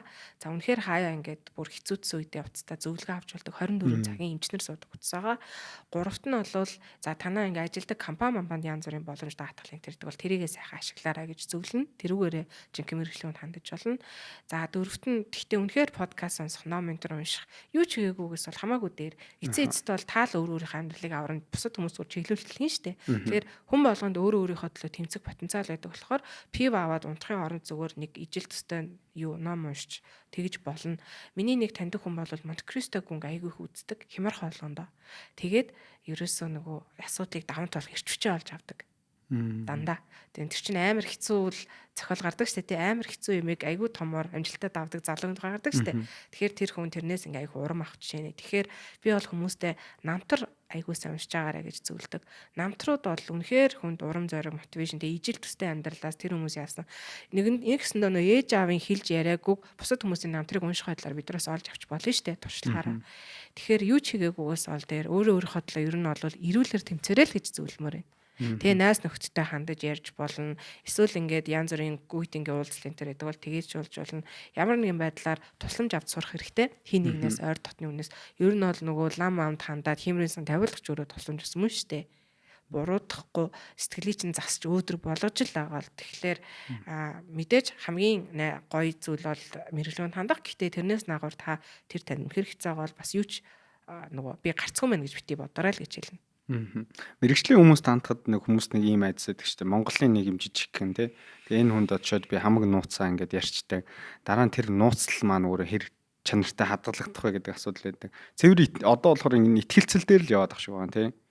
Хоёр хүний хоорондын. Гэтэ ер нь бол сэтгэл зүйчнэр дээр би нөгөө яг ёс энтрийн сайн мэдгүй байна. Холбоонд байдаг болохоор эмчнэрийн хувьд бол эмнэлгийн мэргэжлийн ёс зүйн гэж байдаг. Тэгэхээр та хэрвээ ямар нэг байдлаар нууцлж алгасмаар шууд эрүүл мэндийн яамд гомдол гаргах хэрэгтэй. Тангарахтай гэсэн үг үү те? Тангарахтай нөгөө бидний баримтлах ёстой ёс зүйн нөгөө хим хэмжээ гэдэг ийм зүйл залт байдаг байхгүй юу? Бүр ингээд бүх ер нь нийт зөвхөн бид нар ч нийт эмнэлгийн мэргэжлүүдийн баримтлах ёс зүй. Тэгэхээр та эрүүл мэндийн яамны ёс зүйд шууд шинэ гомдол гаргаж болно гэсэн үг. Тэг ёс зүйн оронд нь л гомдол гаргах гэсэн үг шүү дээ. Хуваараа хийж байгаа эмчч байсан байх хамаагүй гэсэн үг байхгүй юу? Тэг лицензтэй хүн эмчлэг хэрэгтэй бидэрт нөгөө лиценз гэж авдаг штэ эмчлэг хэрэг. Тим юмтай л байгаа бол бид нар ер нь бол яамдаа хариалагж л байгаа гэсэн үг. Тэгэхээр та шууд тэнд нь гомдол гаргаад арга хэмжээ авахулж болно. Ер нь бол бид нар угаасаа нууцлыг барих ёстой. Тэгэхээр ёстой л гэж ханд гэсэн үг. Тэнд нэг тийм итгэлцэл ярих шаардлагагүй тий. Ёс хэрвээ алдагдсан бол та гомдол гаргах хэрэгтэй. Одоо нөгөө донтолтыг нэгэн төнцсөн юм чинь донтолтын сэдвэр рүү шууд орж байна. PF чинь болчдөг гэдэг. Хүмүүсийн чинь хамгийн одоо байж болох шийдэл нь тэр болчиход байна шүү нөгөө л гэдэг. Ковидын үеийн дараа бол сэтгэл зүйн салбар Монголд нэлээд бөөм хийх шиг боллоо. Дэлхийд яриа л ах тэ нэрэ. Тэгээд одоо яг энэ донтолтыг юу гэж тайлбарлах вэ? Яагаад би ингээ 2 PV уучаараа нэг сайхан болоод унтаад байна. Заримдаа баг тэр найзтайгаа уулзаа зовлонгоо ярихаас илүү гэртээ юм уугаад согтоод те унтах нь илүү дээр. Гэхдээ маргааш нь бүр хүнд болчдөг те нөхцөлөд бүр дорддог. Тэгэхээр энэ донтолтын суур шалтгаан юу вэ? Ер нь бол донтолт үүсгэхэд тухайн яалчгүй ген бол нөлөөлнө гэж үздэг ген. Тэгээ дээрэс нь энэ бүх бодисуудад болвол хүнийг дахин хэрэглэхийн сэтэлжүүлсэн тийм бодисууд бол агуулгадж байгаа. Тэгээ энэ хоёр уулзгаараа тэр хүн ерөөсөө эргэл буцалтгүй нэвчвт орж ийнэ гэж ойлгож болно. Тэгээ дээрээс нь сүүлийн шинжилгээ ухаан бол 15-аас дотгошоо насанд хэрэгэлсэн байх тусмаа донтогч болох магадлал өндөр гэдэг байгаа. 15 дотгошоо гэдэг чинь уурах тарих ер нь бол уурах тарих бараг 25 хүрж иж одоо илүү бүтцээ олно гэдэг байгаа шүү дээ. Тэгэхдээ 15-аас урагшаа бүр л хэлбэр бүтцээ олоогүй л юу л бол юу руу орж болох гэсэндээ бүтцээ олоогүй юм дээр бодис ороод ирэхээр тэнд нөө гой уурах тариханд бүрэн дөрөв хөгжих процессыг алдагдуулж байна. Эмийг тарихтаа олгож ийна л гэж ойлгож болж байгаа байхгүй юу. Тийм байх тусмаа одоо тэгэхээр нөх хүүхдүүд нэг сонирхол эсвэл гэр оронд нь байж махаар хэрэглэж мэргэлдэг шүү дээ. Энэ бол аюултай л гэсэн үг. Амссан байх тусмаа илүү том болоод донтогч болох магадaltaй гэсэн үг.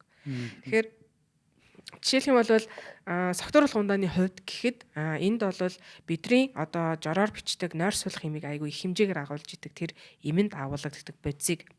Тэгэхээр нойр суулгах юмд бичиж байгаа бодисыг л та одоо жоргуугаар хитэн 10-аар шууд нэг дор уучиж байна ойлгочих болно. Тэгээд нөгөө уурах тархинд тэр одоо согтууруулах бодисанд агуулгаж байгаа тэр бодис тархины бүх зэгт байдаг. Тийм учраас хүн арх ухлаар тэр чигээр ингээ унтаа байдал руу шилжиж байгаа ухамсар хяналт алдагдаж байгаа гэсэн үг юм. Тархины хаана очиж нөлөөлөхөөс хамаарат гарч байгаа үйлдэлүүд нь янз байна гэсэн үг байхгүй юу. Тэгэхээр нэг нойр суулгах бодис чинь тархийг ер нь тархи нь амрахгүй байгаа хүн л нойр нэм уух шаардлагатай болно гэсэн үг. Тэгэхээр тархийг бүхэлд нь унтуулж амраах бүх цэгтэнд байдаг тэр бүх цэгүүд дээр очиж үйлчилдэг байдаг. Тэгэхээр арх ухлаар хүн ингээд унтаарад ингээд унтчихдаг гэсэн үг. Тэгээд гуйж тавиад унтаад бүр хэтрүүлэн хэрэглээ нойр нэмтэй хавсараад ирлэх юм шууд өгч байгаа штэ.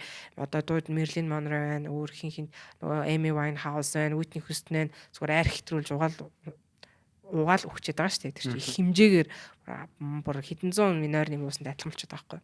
Тэгэхээр нөгөө нэг тэгээ маргааш нь яагаад ингээд шартаад мөр хэцүүдэд юм бэ гэхлээр тэр чинь ингээд нөгөө гадны тусламжтайгаар жишээлбэл ингээд одоо юу гэдгийг бүтээлгээр л одоо тархиа ингээд бүтээгээл унтуулчлаа гэсэн үг шүү дээ. Тэнгүүд энэ бүтээлэгч нөгөө гадны бодисоос энийг уул нь бол тархи өөрөө өөрийгөө ингээд хаалтыгээд нээж явах хэрэгтэй юм шүү дээ. Тэр энэ алдагдсан байгаа даа гэсэн үг шүү дээ. Энэ өөрийнх нь хаалт нь. Тэгээ гаднаас тэнгүүд бид нар бүтээгээд унтцсан. Тэгээ маргаашлаар нөгөө архичин цуснасаа гаргахлаар энэ бүтээлэгч ингээд хуларч байгаа гэсэн үг. Буцаал нөгөө архи нүцгэр чинь. Тэгтээ хамгийн гол нь энд нөгөө гадны юм тусламжтайгаар бүтээгдсэн учраас юу яагаад байхгүй тэрийг нөгөө тархич нэхэн нөгөө өөрийнх нь энэ ингээ алдагдсан эсвэл ингээд хүчин чармаалт ороодсан түүнээс чинь залхуурж байгаа байхгүй дахиад нөгөөтгөр бол бүтээчээжтэй заавал би энийг ингэж хүчин чармаалт гаргаж өөрөө бүрхүүлэх ямар хэрэгтэй юм бэ гэд залхуу хүн чинь юм муу юмд орохтой амар мэддэг ч нэггүй 5 туханд автах та тэгээ нөгөө чинь тухтай юм а зүгээр ингээ бэлэн юмар зүгээр хувцчгаа одоо нэг өөрөө хүнжлээ хувцс өндөөжсэн хүүхдэд дуудаад хувчуулсан амраах гэдэг нь штэ Тийм л процесс явж байгаа гэсэн. Тэнгүүд нөгөө та өргөжлүүлээ дахиад нөгөө юу өнөөдөр би уухгүй лайлаа маргааш ажилтайгаа уухгүй байлаа шүү дээ. Тэгвэл нөгөө чинь нэхэд байгаа байхгүй. Тэгвэл би энийг хаамааргүй байна чи нөгөөдөл яаж чачтай гэж нөгөө тархич нэхэл байгаа гэсэн. Тэгэхээр нөгөө илүү сэрэмтгий болоод арх уусны маргааш ингээд амар дуу шимээ мэдрэг ингээ юм цочдог мэдрэмтгий гар хөл салгаж ичрээл нэг юм тайван биш ийм нэг энергичний юм шиг ингээл нэг тогтод сууж ядаад ингээ хамаг юм зараад алгсан юм шиг хачаачин болоод идэх гэсэн. Тэгээ буцаагаад нөгөөтгөө явчихаар ингээ нэг дараад байгаа юм шигтэй буцаад ингээ дулаацаад үлээзээд ингээ тайвшраад унтах гээд байгаа гэсэн байхгүй. Тэгэхээр нөгөө бэлэн юм л нэхэд ийн гэсэн. Гэхдээ тэр донтолтод орохгүйгээр өөрийгөө ялан дийлэх процесс явах юм бол буцаад тарих маань хэвийн ажиллагаанд орж шүү дээ. Орно бүх эдгэрч шүү дээ. Эдгэрнэ. Эдгэрлгүй яах вэ? Эдгэрнэ тий. Хүүхэд дуудаад ирэхгүй бол заа гэж өөрөө босоод хувцгаас гарахгүй. Тодорхой хугацааны дараа тий. Окей. Одоо манайхаа ингэ сонш би арх уухаар улам сэргэг болдог болов гэж бодож байсан байхгүй юу? Аха. Үгүй. Тэгсэн чинь тэр чинь нойр судлах энтэй энэ дордог бодсыг агуулдаг юм шүү. Би тэр чи одоо анх удаа танаас өнөдр сонслоо. Одоо хүмүүс энийг сонсоод тэгвэл одоо нойргууд чинь амар том асуудал болчиход байгаа шүү дээ. Тэгвэл хүмүүс уугаад хонтаад тах байдаг тий. Үгүй баха. Үгүй бах гэж чинь харин ч эсрэгээрээ эн чинь нөгөө гол нь хорт бодсон байгаа шүү дээ. Тэгэхээр хортой гэсэн. Удаа хэрэглэхээр тархины үйл ажиллагаанд сөргөөр нөлөөлнө. Дээрээс нь архинд чинь зөвхөн тэр нойрсуулах хэсгийн л ярьсан болохоос ч өчнөө олон байцаа гологж байгаа шүү дээ. Тэрэндээ байгаа байхгүй юу. Тэгэхээр тэр дагалдах байцуу жишээлбэл архи ухлаар нөгөө нэг илгэнд очиод нөгөө задардаг. Тэгээ тэр задралын процесс нь бидрийг ингээ айгүй их нөгөө нэг маргааш нь тэр шаардлагат нөгөө хордлогонд оруулдаг. Тэгээд уурах тархийг айгүй ихээр гинтээдэг. Эсвэргээрээ тэнд нөгөө айгүй өвчл үүсгэж идэг. Тэр бодсон өөрөө. Тэгэхээр айгүйх давхар нөгөө хортой үйлдэлүүд айгүйх гарна. Тэгэхээр чинь зүгээр им агуулдаг нэг хэсэг нөхгүй. Энд чинь нөгөө нэг тамхин дээр яг адилхан. Тамхины яг донтуулагч хэсэг нь бол никотин гэдэг бодис байдаг. Никотин. Никотин өөрөө болохоор эрүүл мэндэд яг тамхи шиг өөрөө бол хортой байдаг байхгүй юу? Гэхдээ тамхи татах хүслийг никотин өгдөг. Тамхи татаа сэргдэг процессыг никотин өгдөг. Тамхи татаа тайвшрах процессыг никотин өгдөг. Гэхдээ тэр никотиныг авахын тулд хүн хажуу авирганд нь байгаа 4000 хорт байцыг шатааж хэрэглэж байгаа байхгүй юу? Цогт нь авахаас өөр аргагүй тий. Авахаас өөр ямар шаргагүй. Тэгээ тэр орж байгаа бодис тэр нөө тамхины бохкет байгаа дагуулж байгаа бодис уушгаар орлоо, сусанд орлоо. За тэгээл өстө бүх болж бүтггүй бүх асуудлуудыг хийж байгаа. Тэгээ ер нь бол хүнийг биш те тамхи 50-наас арх 10-наас гэдэг бол яг үнэн тамхи бол бүр удаандаа ингээ алж идэг. Тамхинаас болж бол маш олон 6 секунд тутам насвардаг гэдэг судалгааг бол дэм гаргадаг шүү дээ. 6 секунд тутамд хүн тамхинаас бол насварна. Шинэ татаад өгч байгаа биш. Тамхинаас болоод бүх хавдрууд үүсэж, цусны бөглөрөлт харуулт бүгдийг үүсгээд байгаа учраас. Тэгэхдээ тэнд зөвхөн никотин гэдэг бодисыг авахын тулд та өөрийгөө алж байгаа хгүй юу? Тэгээд гол нь яагаад хүн татаж авдгийг гэхэлэр татахаар 20 секунд никотин шууд тархинд очдог гэдэг. Тархад 20 минут болж байхад татахад 20 секунд нь очдог. Тэгэхээр хинч татхаа одоод байгаа байхгүй. Тэгээд тамхинаас гарах эмчилгээн дээр болохоор яадаг вэ гэхээр никотин ордуулах эмчилгээ гэдэг юм хийдэг байхгүй. Никотины наалтаар, үрлээр, гаагаар гэд бохоор гэд ингээд орлуулцдаг.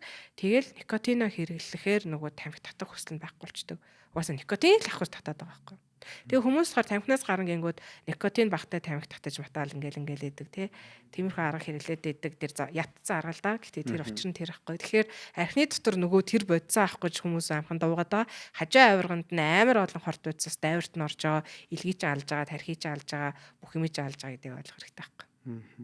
Донтол дээр за нийтлэг ярьдаг зүйл бол арх тэгээд тамхи гэтэл нэг өөр донтолтууд бас байгаа даа ш. Тэрийг гэхдээ би донтолт юм уу гүм гэж хэлэх юм мэдгүй байна. Одоо ажилдаа их донтдог хүмүүс байна те. Workaholic гэж ярьдаг. Амар л их ажилдаг. Зарим нь харилцаанд донтдог хүмүүс байна. Хүнд донтдог. Тэр нь бүр амар харталт болж хувирдаг. Тэр үнээс нэг хүн донтоод ингээд салжтгаа болоо нөгөө хүн хардаа цартай ингээд. Энэ хэд маань өөрөө тусдаа бас өөрөөр тайлбарлагдах уу? Нэг бол бага насны нэг трама юм уу? Нөгөө сэтгэлийн шарахтай очиж наалдах уу? Донтолтын цааш шалтгаан дээр ер нь бол уурах тархины урамшууллын систем допамин гэдэг бодисыг ялгаруулдаг ийм тархин зам байгаа. Одоо манайхаас эндээс соёлоо гараа зайсаа орох зам тэр допамины зам гэж ойлгочих л та. Энд чинь ингээд ийм замуудтай байдаг байхгүй өөрөөсөө тэр бодис л ялгардаг. Тэгээ тэрэнд ер нь бол бүгд очиж ялгараад тэр допамины идэвхжлийг нэмэгдүүлээд ангууд цусан допамин их байх тусмаа л nice мэдрэмж төрнө. Тэгэхээр тэр нөгөө нэг бодисын хэвийн үед болохоор хүн тодорхой хэмжээнд ялгарх гэдэг шүү дээ. Яг нормоор. Тэгэхээр бодис хэрэглэхээр нормоос хэтэрчин гэсэн үг. Тэр хэтэрсэн байдлаар мэдрэхээр бүр солиотой галзуу амар гоёх гэдэг шүү дээ. Тэгэхээр тэр хизээч хэвийн нэрээ би тийм их хэмжээний допамин ялгаруулж чадахгүй учраас дандаа бодисыг хэрэглэх замаар допаминыг ялгаруулад байгаа гэсэн санаа. Тэгээд мэдээж дайварт нь дахиад өчнөө олон асуудлууд ирээд байгаа гэсэн. Тэгэхээр бүх донтолтууд ер нь бол адилхан тайлбарлагдаж болно. Бүгд л допамин гэдэг дээр л очоод допаминыг л солиотойх ялгаруулад байгаа бол тэр донтуулаад байна гэсэн үг аахгүй юу? Тэгэхээр одоо нөгөө бодисын донтолтууд байгаа, зан үлийн донтолтууд гэж хуваагдсан мөрөөдөө тоглоом ч юм уу те тэр хүн дондох, ажилдаа дондох. Гэхдээ эндээс болохоор юуг нь хортой, юуг нь хоргүй гэхлээр таны өнөөдөр амьдралаа хэвийн авч явахад сөргөөр нөлөөлж лээвэл тэр хортой донтолтоо л гэж ойлгож байна. Жишээлх юм бол жимд донтогч нар байгаа. Тэгэхээр нөгөө жимд донтоход одоо жимд донтох нь юу мөн байгаа дасгал хийгээ ингэж сайн л үстэй гэдэг яриа гарч болно те. Тэр хэтрүүлэн ихээр дасгал хийгээд тахлаар нөгөө энэ организм ч өөрөө хүлээж авахгүй болж эхлэв штэ. Энэ ч нөгөө булчин сөрмөс нь ядарна тэгээд даашаа дараагийн эмгэгүүд гарна. Тэгээ нөгөө жимдээ дурлаад тэгэхээр тэр хүмүүс дагарваад стероидууд хэрэглэж эхэлдэм байлаа. Стероид ингээ хэрэглээд тэгэхээр чинь тэрний өөрийн гаш улаг гарах гээл те. Гэх мэтчлээ ингээд нөгөө сөрөг нөлөөнүүд юм нөгөө хивинээс хэтэрхээр ажилдаа донтоод эхлэх юм бол хувийн амьдрал алдагдана. Тэгэхээр эхнэр хүүхдэн салж явна гайна гэх жишээний те. Энэ мэтчлэнгээр нөгөө хивийн амжилж амьдрахад сөргөөр нөлөөлж лээвэл тэр хортой гэсэн үг. Хивийн одоо ажиллаж амьдарч байгаа яаж мэдэх вэ? Одоо энэ үнэхээр баланс юм байна те. Би энэ баланстай л одоо барихгүй бол энэ би нэг хитрээд байна да гэдгийг нь яаж олж таних вэ? Нэгдүгээрт нь болохоор юу яана? Бусад одоо ингэн чухал юмнууд одоо та хүүхдээ өнөөдөр шинэ жилийнхэн тоглолтыг би үзэх хэрэгтэй гэж бодъё те. Манай хүүхдийн анхны цэцэрлэг, анхны шинжилгээний тоглолт гэсэн чинь та жимээ хийгээ эхэлсэн тэгээ мартцсан байла. Энэ бол болохоо хэлж байна гэсэн үг.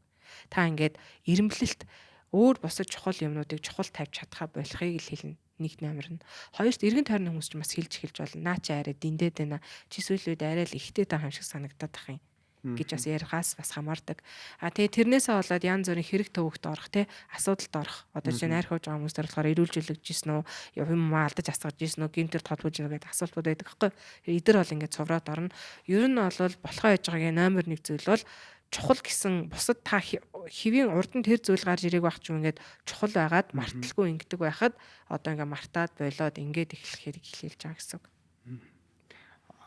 Нойргүйдэлтэй холбоотой юм танаас асуу гэж бодож байна. Нийгэмд одоо дэлхийд даяараа л нойртой холбоотой асуудлыг ярьж байгаа шиг байна. Энэ чиглэлийн экспертүүд бүр гарцсан ном бичээл подкастууд. Яагаад бид хэд ер нь орчин цагийн залуучууд ер нь нойрны асуудалтай болоод төрчөө нэгдүгээрт унтахгүй байна гэж хэлж байна тийм. Тэгээд унтахгүй байж байгаа шөнө ингээ 2 3 унтахаараа өглөө өдөртөл унтдаг ч юм уу маргааш нь 12 1 хүртэл унтдаг ч юм уу юм болцсон. Бас магадгүй сошиал медиа бас хэд их ашиглаж байгаагаас холбоотой юм ааж магадгүй тийм. Тий. Тэгээ нойроо бас яаж сайжруулах вэ? Шалтгаан нь юу юм бол тэгээд бас биднээс нойроо сайжруулахын тулд яах ёстой вэ? Энэ ер нь бол яг жоохон хэцүү юм байлээ. Яалчгүй амьдралын хэм маяг хүмүүсийг бага унтахад хүргээд л байна л да. Одоо айгүй шоу зингийн болж юм те. Гэх жишээний одоо бол орчин үед бол бүр юу ярьж ихээр ээлжийн ажлын эсрэг. Гэтэ энэ бол Монгол одоо манай орнууд жусал дор орнууд бол яригдах болоог бах. Гэтэ өндөр хөгжилтэй робот лаг болж байгаа тэр улсуудад бол ээлжийн ажил руугаа ер нь бол довтолж эхэлсэн л лээ. Одоо хамгийн хортой байна гэд. Яагаад тэгэхээр хүн байглаасаа шүн унтаж өдөр ажиллах, өдөр сэрүүн байх зорилттой. Бид нар ерөөсөө нөгөө шүн босч ан хийдэг амьтад биш юм байлээ. Тэгэхээр яагаад бид нар нойрны асуудалтаас ихээр ерөөсөө л чийдэн гарсантай холбоотой гэж үздэг. Чийдэн гараад тог цахилгаантай болол эхлэнгүүд 24 цагаар бүх зүйл ажиллах боломжтой болсон. Тэрний тулд хүн өөрөө дагаад нөгөө үйлдвэржилтэнд ажиллах хэрэгтэй болсон. Тэгэл үйлдвэржилт хөгжөөлөх эхлэнгүүд тэгээ гэрэл гэгээ байгаа. Урд нь тас харанхууд лааны гэрэл юу аяхтэй. Тэр нөгөө тог цахилгаан гэрэлтүүлэх сайтай болоод нүдний юм хараад эхлэхээр ерөөсөө л байгаад ах боломжтой болсноос гүйтэлтэй гэсэн. Тавчхандаа ерөөс энэ бол хувьсэл явагдаад байгаа байхгүй юу. Гэхдээ нөгөө нэг цаанаасаа өгөгдөл нь өөрөө бид нар шүн унтах хэрэгтэй байгаад байгаа учраас бид нар одоо аюу хэцүү байдалд орж байгаа. Шүн ингээ унтахгүй байжгаад өдөр нь үд болтол унтаад айл тэрийг нойр солигдсон гэж үзнэ л дээ. Нойр солигдсон нойр хөдлөж үзэхгүй. Яа тэгэхээр хүн нэг хоногт 7-9 цаг л унтах хэрэгтэй гэдэг. Хэрвээ та ингээ 24 цагтаа 7-9 цаг огт унтахгүй байгаад ах юм бол энэ бол асуудалд орж ийн гэсэн үг. Гэхдээ мэдээж өдрийн нойрыг хизээч шөнийн нойрог бол гүцэхгүй. Шүн олвол хүн нөгөө бид нар чинь нөгөө юутай өөрийн биохимнэлтэй биологийн нөгөө даавруудтай болохоор өдөр шөнийн зохицуулалтаар бид ялгарч яаж идэг. Тэгэхээр харанхуйд ялгардаг дааврууд гэж байгаа. Тэгэхээр нөгөө нэг унтчихад ялгардаг дааврууд гэж байгаа. Тэгээ шүн унтчихад харанхуйд ялгарх хэрэгтэй байтал бид нар өөртөө өдөр нь унтаа шүнэн сэрүүн байгаад тэгэхээр эн чинь нөгөө бие махбод юу болоод байна гэж ойлгомжгүй болно. Нөгөө дааврууд чинь юу зохицолгоо алдагдаж эхэлнэ. Тэгэхээр даавар алдагдаад ирэхээр бидний дотоод бие махбодын хэвийн үйл ажиллагаа алдагдаж эхэлж байгаа байхгүй. Тэгэл өвчин юмыг үүсгэх суурь болж байгаа гэсэн үг юм. Тийм. Тэгэхээр ер нь бол нойроо яаж сайжруулах вэ гэвэл хүмүүс ингэдэг ингээд ер нь бол нойр хоолой хагаслан ажилдаг цаг үе бол одоо өнгөрцөн гэдгийг л ойлгооч л гэж байгаа. Нэг хэсэг дөнгөж тэр гэрэл чийдэн гараад үйлдвэрч тэхлэнгүүд нэг ийм шилжилтийн үед магадгүй тийм үед байсан байж болох юм. Одоо бол бас айгүйх AI хөгжчлөө юм болгон хэлбэрсэн байна. Мэдлэг мэдээлэл нээлттэй хуучин шиг шүнжэнгөө баг уншаад авах шаардлагагүй. Замын төвжөлд явж байгаад бидний утас өмнөөс уншиж өгдөг л болчлоо шүү дээ. Тэгэхээр ухаалаг бай. Тэгээ шөнийн орой шүнднүүлдэ шүн айл болох унтж байгаа чи 7 ногтаа 1 мэг яхав шавуудлаа гэж бодъё залуул юм чинь. Гэхдээ энийг хим хэмжээтэй байлгах хэрэгтэй. Тэгээ ер нь бол яг нойрны хүмүүсийн зөвлөж байгаагаар бол юу яадаг ингээ унтах цаг 1 цагийн л наан цаана байвал хүний нойрныг халдагддаг гэдэг. Одоо та тогтмол 11-т унтдаг бол хаяа 10-т хаяа 12-т унтчих болно те. Тэгэхгүй ингээ 11-т унтдаг бас нэг өдөр 8 унтаал нэг өдөр шөнийн 2-т унтаа ингүүл нойр үүдэлд орж эхэлнэ гэж байгаа. Өглөө хамгийн гол нь босдог цагаа 1 цаг байлгаа. Хүмүүс болохоор унтах босох цагаа 1 байлга гэдэг. Энэ тэгтээ жоохон хэцүү. Бид нар янз бүр амьдарч байгаа болохоор ганц арга нь босох цаг 1 байчих юм бол юу яадаг вэ? 7-9 цаг унтах хэвээр. Тэгээд 16-аас 18 цаг хүн сэрүүн байж чаддгийн. Ер нь бол тэгээ 18 цагаас хойш ерөөсөө л дуг хийгээл зүрмөлөл эхэлдэг байхгүй юу? Хэвийн ойртой хүн бол. Тэгэхээр угаасаа та тогтмол 1 цагт босоод байвал хүссэн үсээгүй 16-аас 18 цагийн дараа тогтмол 1 цагт нойрч өөрөө хүрдэг байгаад байгаа байхгүй юу? Тэгэхээр ер нь бол би хүмүүсийг ингээ шоудлаа ч гэсэндээ за өнөөдөр ажилгүй юм чинь пак гэд бити унт та 4 хүртэл шоудсан бол өглөө 8-д ажилдаа босдог бол 8-даа л бослоо гэж зөвлөнө. Эсвэл тэгээ нэг цагийн наан цаа нэмж 9 хүртэл ч юм уу те. Эсвэл өглөө өөрийн 4-р гэртээ орсон бол 7-д босдог бол 7-д л бос. 8 ч юм уу. Яг тэгхийн бол та нойрны алдагдлалд орохгүй. Тэгэхгүй ингээд 4-т орж ирээд тэр өдрөө 12 хүртэл унтаад 12 хүртэл унтчихаар 16-аас 18 цаг заавал сэрэн байхгүй юу? Бидний нөгөө тархинд унтах хэрэгцээ гэдэг юм гарч ирж иж унтдаг. Унтах шаардлага нь гарахгүй гэсэн. Тэгэхээр чи 12 сэрцэн хүн чи 16-аас 18 цаг гэхээр чи дахиад өөрийн бараг 4-т хүрэх гээд байгаа сте. Тийм байна. Тийм. Тэгэхээр чи угаасаа л тэгээд дээр энэ ээлжийн амралт авчгаар бидний нойр нэг амар хачиг болчихдээ сте. Ороо унтаж ороо хасдаг. Тэд чинь бол нойрны хямралд ороод байгаа ш зүгээр бидний зохицолтолгоо солигдоод байгаа байд. Тэгэхээр тийм байдалд орохгүй тулд ер нь тогтмол цагт л бос. Нойртой холбоотой бол ялчгүй бидний амар хүнцэд болчиход байгаа маа. Дараагийн нэг том асуудал нь болохоор шаналх те. За мэдээж ингээ нойрчин бол нөгөө стресс, нийгмийн стресс хүн нөгөө их юм бодож байгаа учраас тарих амрахгүй байгаа учраас хүн бас унтаж чадахгүй байгаатай нэг холбоотой байгаа даа. Тэнгүүд шаналдаг энэ асуудал өөрөө яг яаж имжлэгдэх вэ? Юмыг их ургуулж яддаг, юмд их шаналдаг тийм хүмүүс байдаг шүү дээ. Энэ хүмүүс тэр нь тэгээ амар нөгөө төвшүүр үүсэж байгаа шүү дээ. Төвшөлт болж байгаа. Тий. Ер нь бол яг төгсөж байгаагийнхаа учир шалтгаантай тэмцгээс л өөр аргагүй л дээ. Гэтэ яг хамгийн одоо хөнгөн амархан арга бол ер нь бол нойрны зөвлөмжөнд хилцэн нэг юм бол орон дээр секс хийх үедээ эсвэл унтах үедээ л гар гэдэг зөвлөмж байдیں۔ Өөр бол орон дээрээ бити гарч ий гэдэг юм байдаг байхгүй юу? Хүмүүс болохоор орондоо орж хөвтчихэд юма бодгоод байдаг байхгүй. Тэгэхээр орондоо орж хөвтнэ гэдэг юм авч хаяач л гэсэн үг юм. Тэр сууж агаад бод асуудалтай юм бодож болно шүү дээ. Уурах тархины гол ажил бол юм бодох болохоор бодсоорлох болно. Тэгэхээр бас бодгож байгаа суугаад бод. Тэгээд орондоо хийж асуудлаа бити авчаар тэгээд бодоод ингээ нэг бодын шир зур ургаад идэх учраас цаасан дээр буулгаад эсвэл компьютер дээр ямар нэг байдлаар бичвэр байдалд оруулаад тэгээд ингээ буулгаад тэгээд харж болно. За тэгээд ер нь бол хүний тарих юу бодд юм бэ гэхээр шийдэгдээгүй асуудлыг их боддог гинэ. Шийдвэр гарцсан тохиолдолд тайвширч тийм шийдэх учраас. Тэгэхээр таны бодож байгаа асуудал шийдэгдэх юм уу гэдгийг асуу өөрөөсөө. Тэгээд ингээд шийдэгдэж байгаа бол шийдэгдэхгүй бол окей би энийг тэгвэл маргааш үргэлжлүүлээд бодъё. Эсвэл дараагийн 7 хоногт бодъё. Эсвэл энэ асуудлыг төхөж ирэхээр нь бодъё ч юм уу те. Энэ өөрөө нэг шийдэх хэлбэр мөн баггүй юу? Өнөөдөр та энэ бодлоо шийдэж байгаа хэлбэр болоод байгаа байхгүй. Тэгэхээр ингэж бас асуудлаа шийдэж болж байна. Тэгээд ер нь яг ингэж шийдчих юм бол дахиад нөгөө асуудал бодогдвол би энийг төхөхөөр нь бодъё гэж хэлсэн шүү дээ. Өөртөө сануулгууд за тиймдээгээ тайвширна. Тэгээд буцаа орондоо орж болж байна. Жишээлбэл орондоо ороод үл их юм бодоод бол баг босоод суудсан дээр юм те. Орноос босоод. Босно. Нойр хөрөхгүй байгаа юм чинь тэр чинь нэг улам хүчлээд идэв шүү дээ. Унталтаа гэдэг. Тэр хамгийн буруу гэж үздэг шүү дээ нэрэ. Орондоо ороод 20 минутын дотор унтахгүй бол бос гэдэг дүрэн байдаг шүү дээ. Босоод өөр юм хийж итэл тэгээд нойр өрвөл буцаа унтээ те. Тийм яа тэгэхээр хөвтгэр нөгөө би ядарч иж ус нойр хүрдэг. Хөвчөнгүүд нөгөө биенээсээ ирэх унтах хэрэгцээ байхгүй болчихно. Би чинь ямар чинь. Тэгэл л итгэвтэйхэн шиг бодож эхлэх гэсэн үг байна. Окей. За одоо дараагийн сэдв маань эрчүүттэй холбоотой сэдв байгаа. Эрэгтэйчүүдийн сэтгэл зүй. Сүүлд 2024 онд нэг судалгаа хийсэн байсан. Нийт амиа орлолтын эрэгтэйчүүдийн амиа орлолтын амиа хорлолт эмэгтэйчүүдээс 7 дахин өндөр гэсэн нэг статистик яваадсэн. Ер нь тань дээр ирж байгаа нийт үйлчлүүлэгч нарын хэдэн хувь нь эрчүүд өөрсдөө хандж байна, тусламж авах. Эмэгтэйчүүд хэдэн хувь байна? Эсвэл хувилж үзээгүй юм. Гэхдээ эмэгтэйчүүд цөөхөн шүү. Эмэгтэйчүүд илэх үү? Эмэгтэйчүүд илэх. Дээрээс нь би эмэгтэй хүүстэй болохоор бүр ч эрэхтэй их цөөх ирэх баха. Тийм. Гэтэ яг би зүгээр жоохон санаа зовоод идэв. Ер нь эрэгтэй сэтгэл зүг. Яагаад одоо та сая дэж штэ. Би эмэгтэй хүн учраас эрэгтэй хүннүүд дээр ирэх нь цөөхөн байхаа гэдэг нь яагаад? Шараа шүү. Эрэгтэй хүн ичнэ гэдэг үү? Тий. Тэгээ нэг эмэгтэй хүнээс яагаад асууж масуугаал те. Дээрээс нь одоо л нэг бас 30 гарч штэ. Тэгэхээр чин анх дөнгөж нөгөө юугаа хэлчихад бүр л жоохон байсан те. Нэг жоохон охноос очиод нэг амьдрал асуудаг бас сонир санагдах байх л та. Ер нь эго мегоос болоо те. Тий. Яач ч утсан. Тий. Тэгэхээр дээрэс нөгөө яг миний нэг жоохон санаа зовоод идэв. Эрэгтэй хүний сэтгэл зүг ер нь эмэгтэй хүн яриад байгаад би жоохон инээдтэй санагдаад идэв. Гэтэ яг та асуусан чи би хариулна л да. Гэтэ ер нь зүгээр та гой дараа бас яг эрэгтэй сэтгэл ч юм уу те оруулж ирээ яриул бас бүр л гоё л ах те өөрсдийгөө яриул. Тэг би одоо эрэгтэйж үзээгүй штэ. Гэтэ би онлын үед яг уулж исэн үед мэдээж олон юм ярьж болж чадна л да энэ талаар. Тэгэхээр нэгдүгээрт бол яг саяны хэлсэн шиг эр хүний өөрийн эго нэг нэслэх дүр байгаа даа байхгүй. Тэгэхээр нэг очиод эмэгтэй хүн дээр очиод найлшилгээд ярих яг ийм л сэтгэл бууна. Жишээлбэл тэгэхээр ийм л сэтгэл бууж байгаа учраас тэр хүмүүс мэрэгжлийн хүнд хандах байдгаа үеийнгээ хандаж гисэн одоо жишээлбэл гэр бүлийн асуудалд эхнэр нүүр хүнтэй орж манай эхнэр намайг араар тавьчихжээгээд ярьж чадах хэрэгтэй юу хэд байх юм. Ямар шараа юм бэ? Тэрэнд хардаа ямар хогийн эмэгтэй вэ гэж ярих хүн олдохгүй шүү дээ. Чи бараг ойлггүй дээ эхнэр чинь гэсэн байлгүй дээ л гэж хэлэх хүн олдох байхгүй юу? Өгөн гэхдээ энийг одоо болиулмаар байгаа шүү дээ. Энэ хандлагыг. Энэ гэхдээ болохгүй хаа. Яагаад? Энэ цаана нөгөө юу гэдэг вүлээ эхээс ингээд үед ингээд суудсан бидэрт бүр суудсан л. Төрөлхийн нөгөө эцгийн ихэд ясмас гэдэг энтэй холбоотойгоор гүн удамсцсан уу?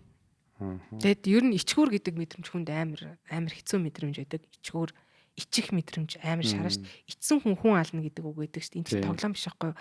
Нэрээ ичсэндээ хүн алах хуйцл байдаг. Энэ үнэн үг. Би бүр энэ үгэнд амар итгэдэг. Тэгэхээр энэ ичмээр байснаас нөө нэр хуухаар ясуугар гэж байна сте. Тэгэхээр тэгжийснээс баг өгсөн дээр байгаа байхгүй.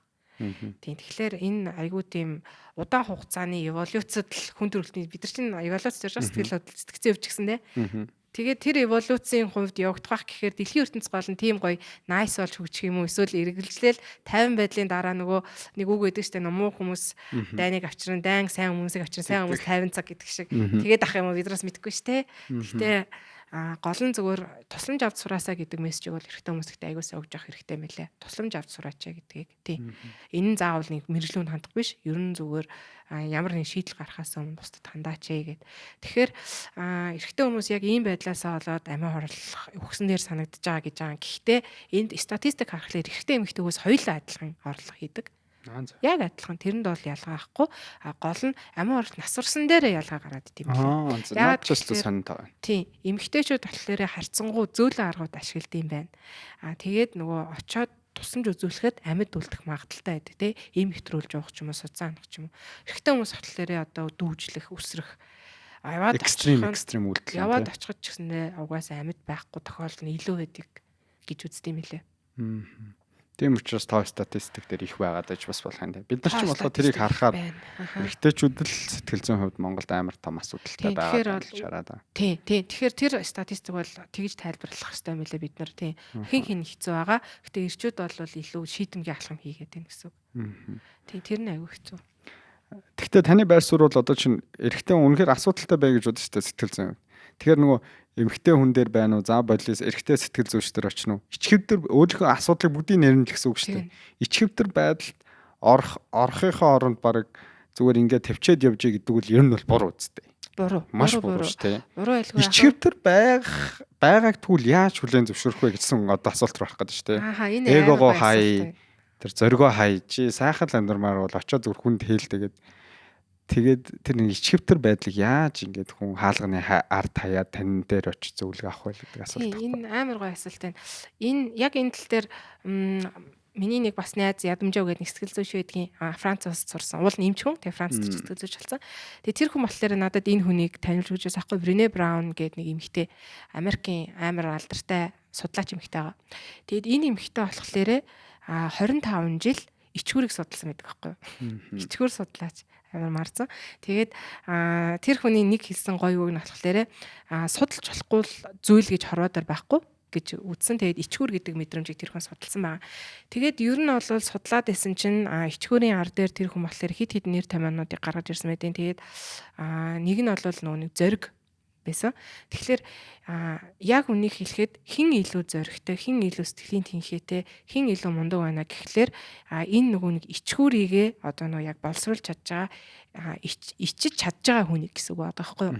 Тэгэхээр хин одоо илүү сайн лидер вэ? Одоо удирдагч, манлайлагч те одоо хүмүүсийг ингээд өөртөө байлдан дагуулж чаддаг тэр манлайлагч, удирдагч юм бэ гэхээр сул дорой, эмзэг тэгээ зориг гэдэг энэ нэр томьёонууд аягүй сайн судалсан байдیں۔ Тэгээд ингэж байж чадж байгаа хүн хамгийн сайн удирдагч гэдэг байхгүй. Одоо хүний өмнө сул дорой байдлаач харуулж чаддаг. Тэгтээ тэр нөгөө ингээд би харин ийм өрөвдүүлэх тактикийг хэлж байгаа гэсэн үг шин. Би ийм сул дорой байдалд орж исэн гэдгээ ил тод ярьж чаддаг хүн гэсэн үг байхгүй юу. Жишээлх юм бол бид бүгд Чингис хааныг бол ингээд бүгдээрээ дахин шүтдэг. Чингис хааны намтар дээр Золбин нохооноос айдаг гэсэн гэж байж байгаа шүү дээ. Золбин нохооноос айдаг байсан шүү дээ. Дэлхийн талыг эзэлсэн гэдэг байгаа боловч нохооноос айдаг байсан байгаа байхгүй юу? Талыг эзлэх байтугай. Тэр чинь намтартаа оруулж битсэн байна. Энэ талаараа ярьж чадчихээн те. Тэгэл нөгөө эхнэрээ алдчихаал хүн дээр очиод би эхнэрээ алдчихлаа туслаач гэж очиж штэ. Шараа штэ. Эхнэрээ алдчихад хүнээс булган тах өгөөд эхнэрийн минь олоод өгөө гэж очин шараахгүй ууг нь. Одоогийн мэд. Гэтэ тэр хүн юу вэ? Зоригтой байна. Тэгээ сул дорой би байна. Гэтэ би дандаа юм байхгүй гэдгээ мэдчихээн. Гэтэ сул дорой биш болохын тулд надад тусламж хэрэгтэй гэдгийг мэдчихээн те. Би тэхийн тулд хүнд хийх хэрэгтэй гэдгийг мэдчихээн. Тэгэхээр энэ мэтчлэн нөгөө дахиад хүмүүсийн гоё намтартаас танилцаарай. Тэгээд нөгөө сул дорой байж болно. Эн чинь өөрөө зориг юм шүү гэдгийг хэлэх гэсэн. Товчхондоо. Одоо ичгээр шараа гэд энэ нөгөө бид хүүхд тахаас бөө шараа ичмээрийн эдгээр өөрөөсөө бидрийг амар тийм хачин болгоцсон байгаа. Тэгэхээр бид нар тгээ яадын гэдэг л байх хэвээр. Тгээ яадын энэ би хүссэндээ ингээгүй ийм зүйл амьдрал тохиолдож болно. Би дандаа юм байхгүй үстэй. Тийм. Тэгэхээр энээсээ би гармаар байна. Надад тусламж хэрэгтэй гэдэг л болёо л гэдэг орой. Монголын нийгэм бас хэцүү байх шүү гэн тий энэ дээр хүлэн зөвшөөрөхөд. Манайхан ч нийлж байгаа амар бүхэл иддэг тий. Болохгүй юм. Тэнгүүд нийгмийн энэ өөрөө хүлээлтээс болоод хүмүүс бас улам татгшаага улам нуугдмал ингээд тэгээд яг хэлж байгаа таны уг нь хэлж байгаа бол философи бол хүн хэцүү үеийг хүн даван туулснараа ингээд бусдад харуулаад нөгөө эмзэг байдлыг гэтэл Монголд болохоор энийг хүмүүс илүүдэг өрөвдчихвэ гэдэг байдлаар хүлээлтүүд байгаад байдаг шүү. Гэтэ үнэхээр боддоор хүмүүс бас тэгдэг үг мэдгүй шүү дээ. Тухайн хүн тэгж бодож ин гэсэн үг шүү. За би энийг хэлчихээр нөгөө за одоо би өөр дээрэл кейс авъя хүний жишээн дээр байна шүү. Нөгөө подкаст хийгээд байдаг тайрнаа чинь тэгээд яриад явж илээ шүү дээ. Уг нь амар л олон хүнтэй ярьсан л гэсэн амар олон хүнээс зөвлөгөө авсан мундаг залууг бодож исэн чинь нөгөө сэтгэл зүйн асуудалтай энэ дээр ингэж хүнээс тусламж гуйсан гинштэй гэдэг тийм хүний хүлээлт байдаг л да. Тэр өөр айгүй хүнийг нөгөө зориг гаргаж үйлдэл хийхэд хойшин татдаг тий.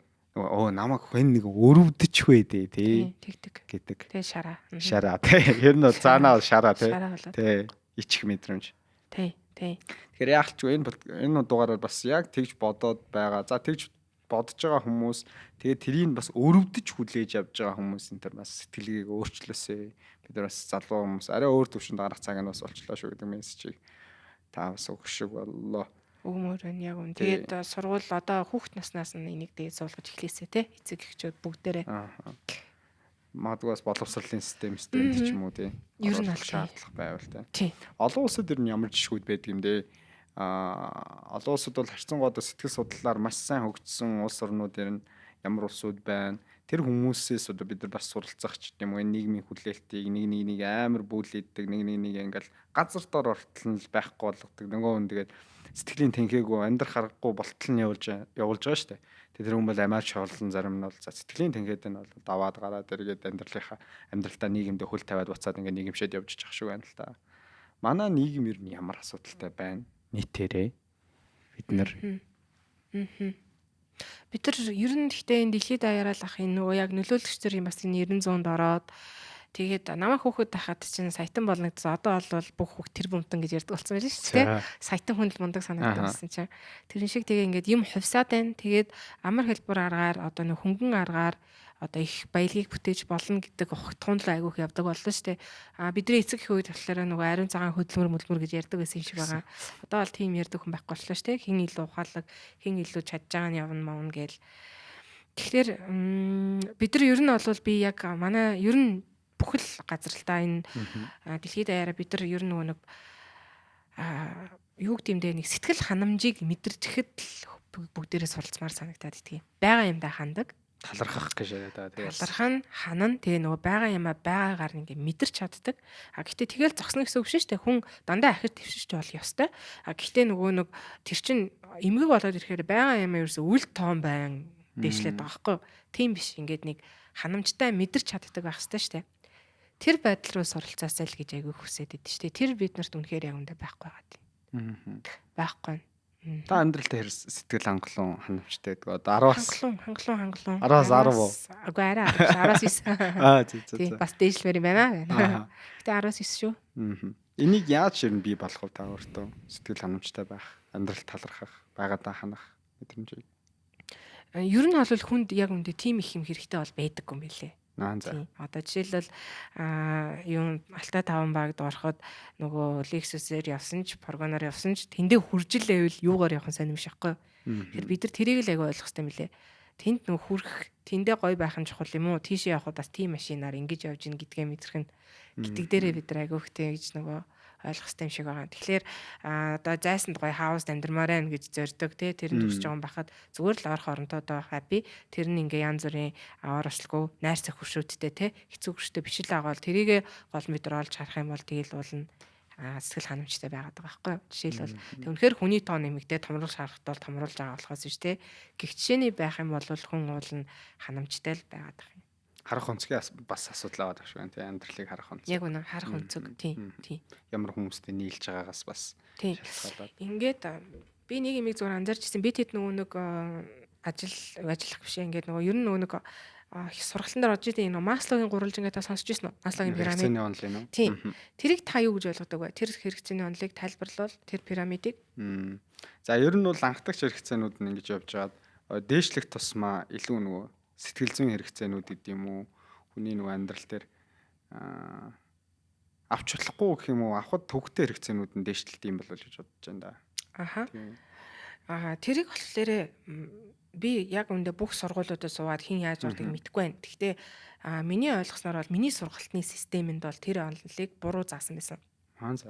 Маш буруу заасан байсан. Тэгэхээр яг зөвлөдөө тэрийг юу гэж заасан бэ гэхээр доогуур ингээд суур хэрэгцээнүүд байгаа. Дээшлэгдсэн. Тэгээд хамгийн дээр хүрсэн боллаг. Тэгээд хүн ингээд хамгийн өндөрлөг хүртэлх хүчтэй. Тэгээд бусдад туслах замаар өөрийгөө хөгжүүлээд кайфтай ч юм уу тэгсэн байдаг байхгүй юу. Тэгээд хизээ суур хэрэгцээнд хангагдаагүй хүн дээшлэх боломжгүй гэдэг юм яриад байдаг байхгүй тэн дээр. Тийм. Тэгэхээр хоолгүй хүн хідээч одоо дээшлэхгүй те. Гэтэл яг бодит онол нь өөрөө юу юм гэхлээр ер нь бол зүгээр ингээд бүгдээрээ хүмүүсийн хэрэгцээ байгаа. Тэгээ хамгийн их чухал одоо нөгөө нэг амин чухал хэрэгцээ ингээд байгаа л таад. Гэхдээ тэр өндөрлөгт хүрсэн хүнд одоо нөгөө нэг доод хэрэгцээнүүд хангагдчих л өндөрлөгт хүрэх бол албатай биш. Жишээлх юм бол би өөрөө сайн дураараа одоо шууд энэтгт очиод ч юм уу одоо би ингээд те одоо нөгөө нэг тэнүүлчэнд янч болж хувирья гэдлээ. Тэгвэл миний анхаач хэрэгсээ хангагдахгүй шүү дээ. Ажил авахгүй юм мөнгө авахгүй. Тэгэхээр дандаа хоолтой байхгүй, дандаа би хамгаалагдсан байхгүй, дандаа хайрлагдахгүй, гом би ирээд янч хийж байгаа надаа ямар юм байх юм. Гэтэ би янч хийх замлыг сонгоцсон. Тэрэндээ амар happy гэж болно шүү дээ. Тэмээс тэгээд тэр нь тэгэхээр нөгөө нэг тэр энэ хэрэгцээнүүд заавал хангагдчих happy болно гэдэг ойлголт биш юм байлээ. Зөвхөн эсэргээрээ тэр бол өндөрлөг. Тэгээд тэн дээр тийм олон хүн байдаггүй. Гэхдээ тэнд очсон байгаа хүнд доод хэрэгцээнд хангагднуу байна уу чухал биш болно гэсэн үг байхгүй. Тэгэхээр хайрлагдаж хамгаалагдж байгаа хүн байлаа гэхэд тэгээд доод хэрэгцээнүүд нь илүү чухал биш ээ гэдэг санаа яваад байгаа гэсэн үг байхгүй. Тэгэхээр нөгөө нэг бид нар байгаа юмдаа хангамаар бид нар болохоор эсэргээрээ доод хэрэгцээнүүдэд илүү хавтаад хамгийн тэр өндөрлөгт илүү нөгөө тайван амгалан байх бүс рүү очиж чадахгүй байгаа байхгүй. Яг одоо битүүрээр нөгөө ярианы ихэнх үе рүү шилжээд очиж байна л да. Одоо жишээ та ярианыхаа ихэнх талсаж нөгөө ихэнх очиж байгаа үйлчлүүлэгч нар маань ямар асуудалтай очиж байна вэ гэх нь амьдралдаа сэтгэл хангалуун биш байна тий. Бүх юм болоод л байдаг. Гэтэл нэг юм дутуу байна гэдэг шалтгаан гэдэг чинь өөрөөр энэ ямар нийтлэг асуудлууд байна хүмүүсийн одоо очиж байгаа тэр хэрэгцээ. Мэдээж амьдралдаа сэтгэл хангалуун бус байгаас гадна илүү нөгөө юм бодиттой шалтгаануудыг дурддаггүй За бодит ажиллагаа гэвэл за мэдээж гэр бүлийн асуудлууд байна. За. За ажил мэргэжлийн асуудлууд байна тий. Ажил дээр үнэлэгдэхгүй байгаа нэг төрлийн асуудлууд тий. Тэгээ тоогдохгүй байгаа. За зарим хүмүүс болохоор өөрөө үнэхээр одоо потенциал нь байгаад байна. Ашиглагдахгүй байна. Тэр хүнийг олж харж ашиглахгүй байгаа юмнууд нь жулдаад тэрнээсээ болоод амьдрал өөрөө сонирхолгүй болцсон хүмүүс байгаад байна. За тэгээд хитрхи их юм хүсээд алийг хийж чадахгүй амжихгүй тэрэндээ ингээд санаа зовноод байгаа хүмүүс байна. За эсвэл бол бүх юм сайхан байнгут уйлах хөхтэй очно 3 өдөр омолцно гэдэг ээж аав нь өсгөх зөөхтөдс байгаа ш тэ. Нөгөө хитрхи сайхан байх өөрөө их аюулын эхлэл ч юм уу тэ ингээд нэг юм айцтай. Одоо би надад бүх юм байгаад байна. Би энэ бүгдээ алдах гэсэн айц надад амар их байна. Гэт нэг гэсэндээ зүгээр сайхан байгаа юм өөрөө гараараа самрах гэдэг ш тэ. Гэх жишээний ингээд зөндөөл байна да. За тэгэл хүүхдүүдтэйгээ ойлголцдоггүй эцэг эхчүүд мэрсээр байна.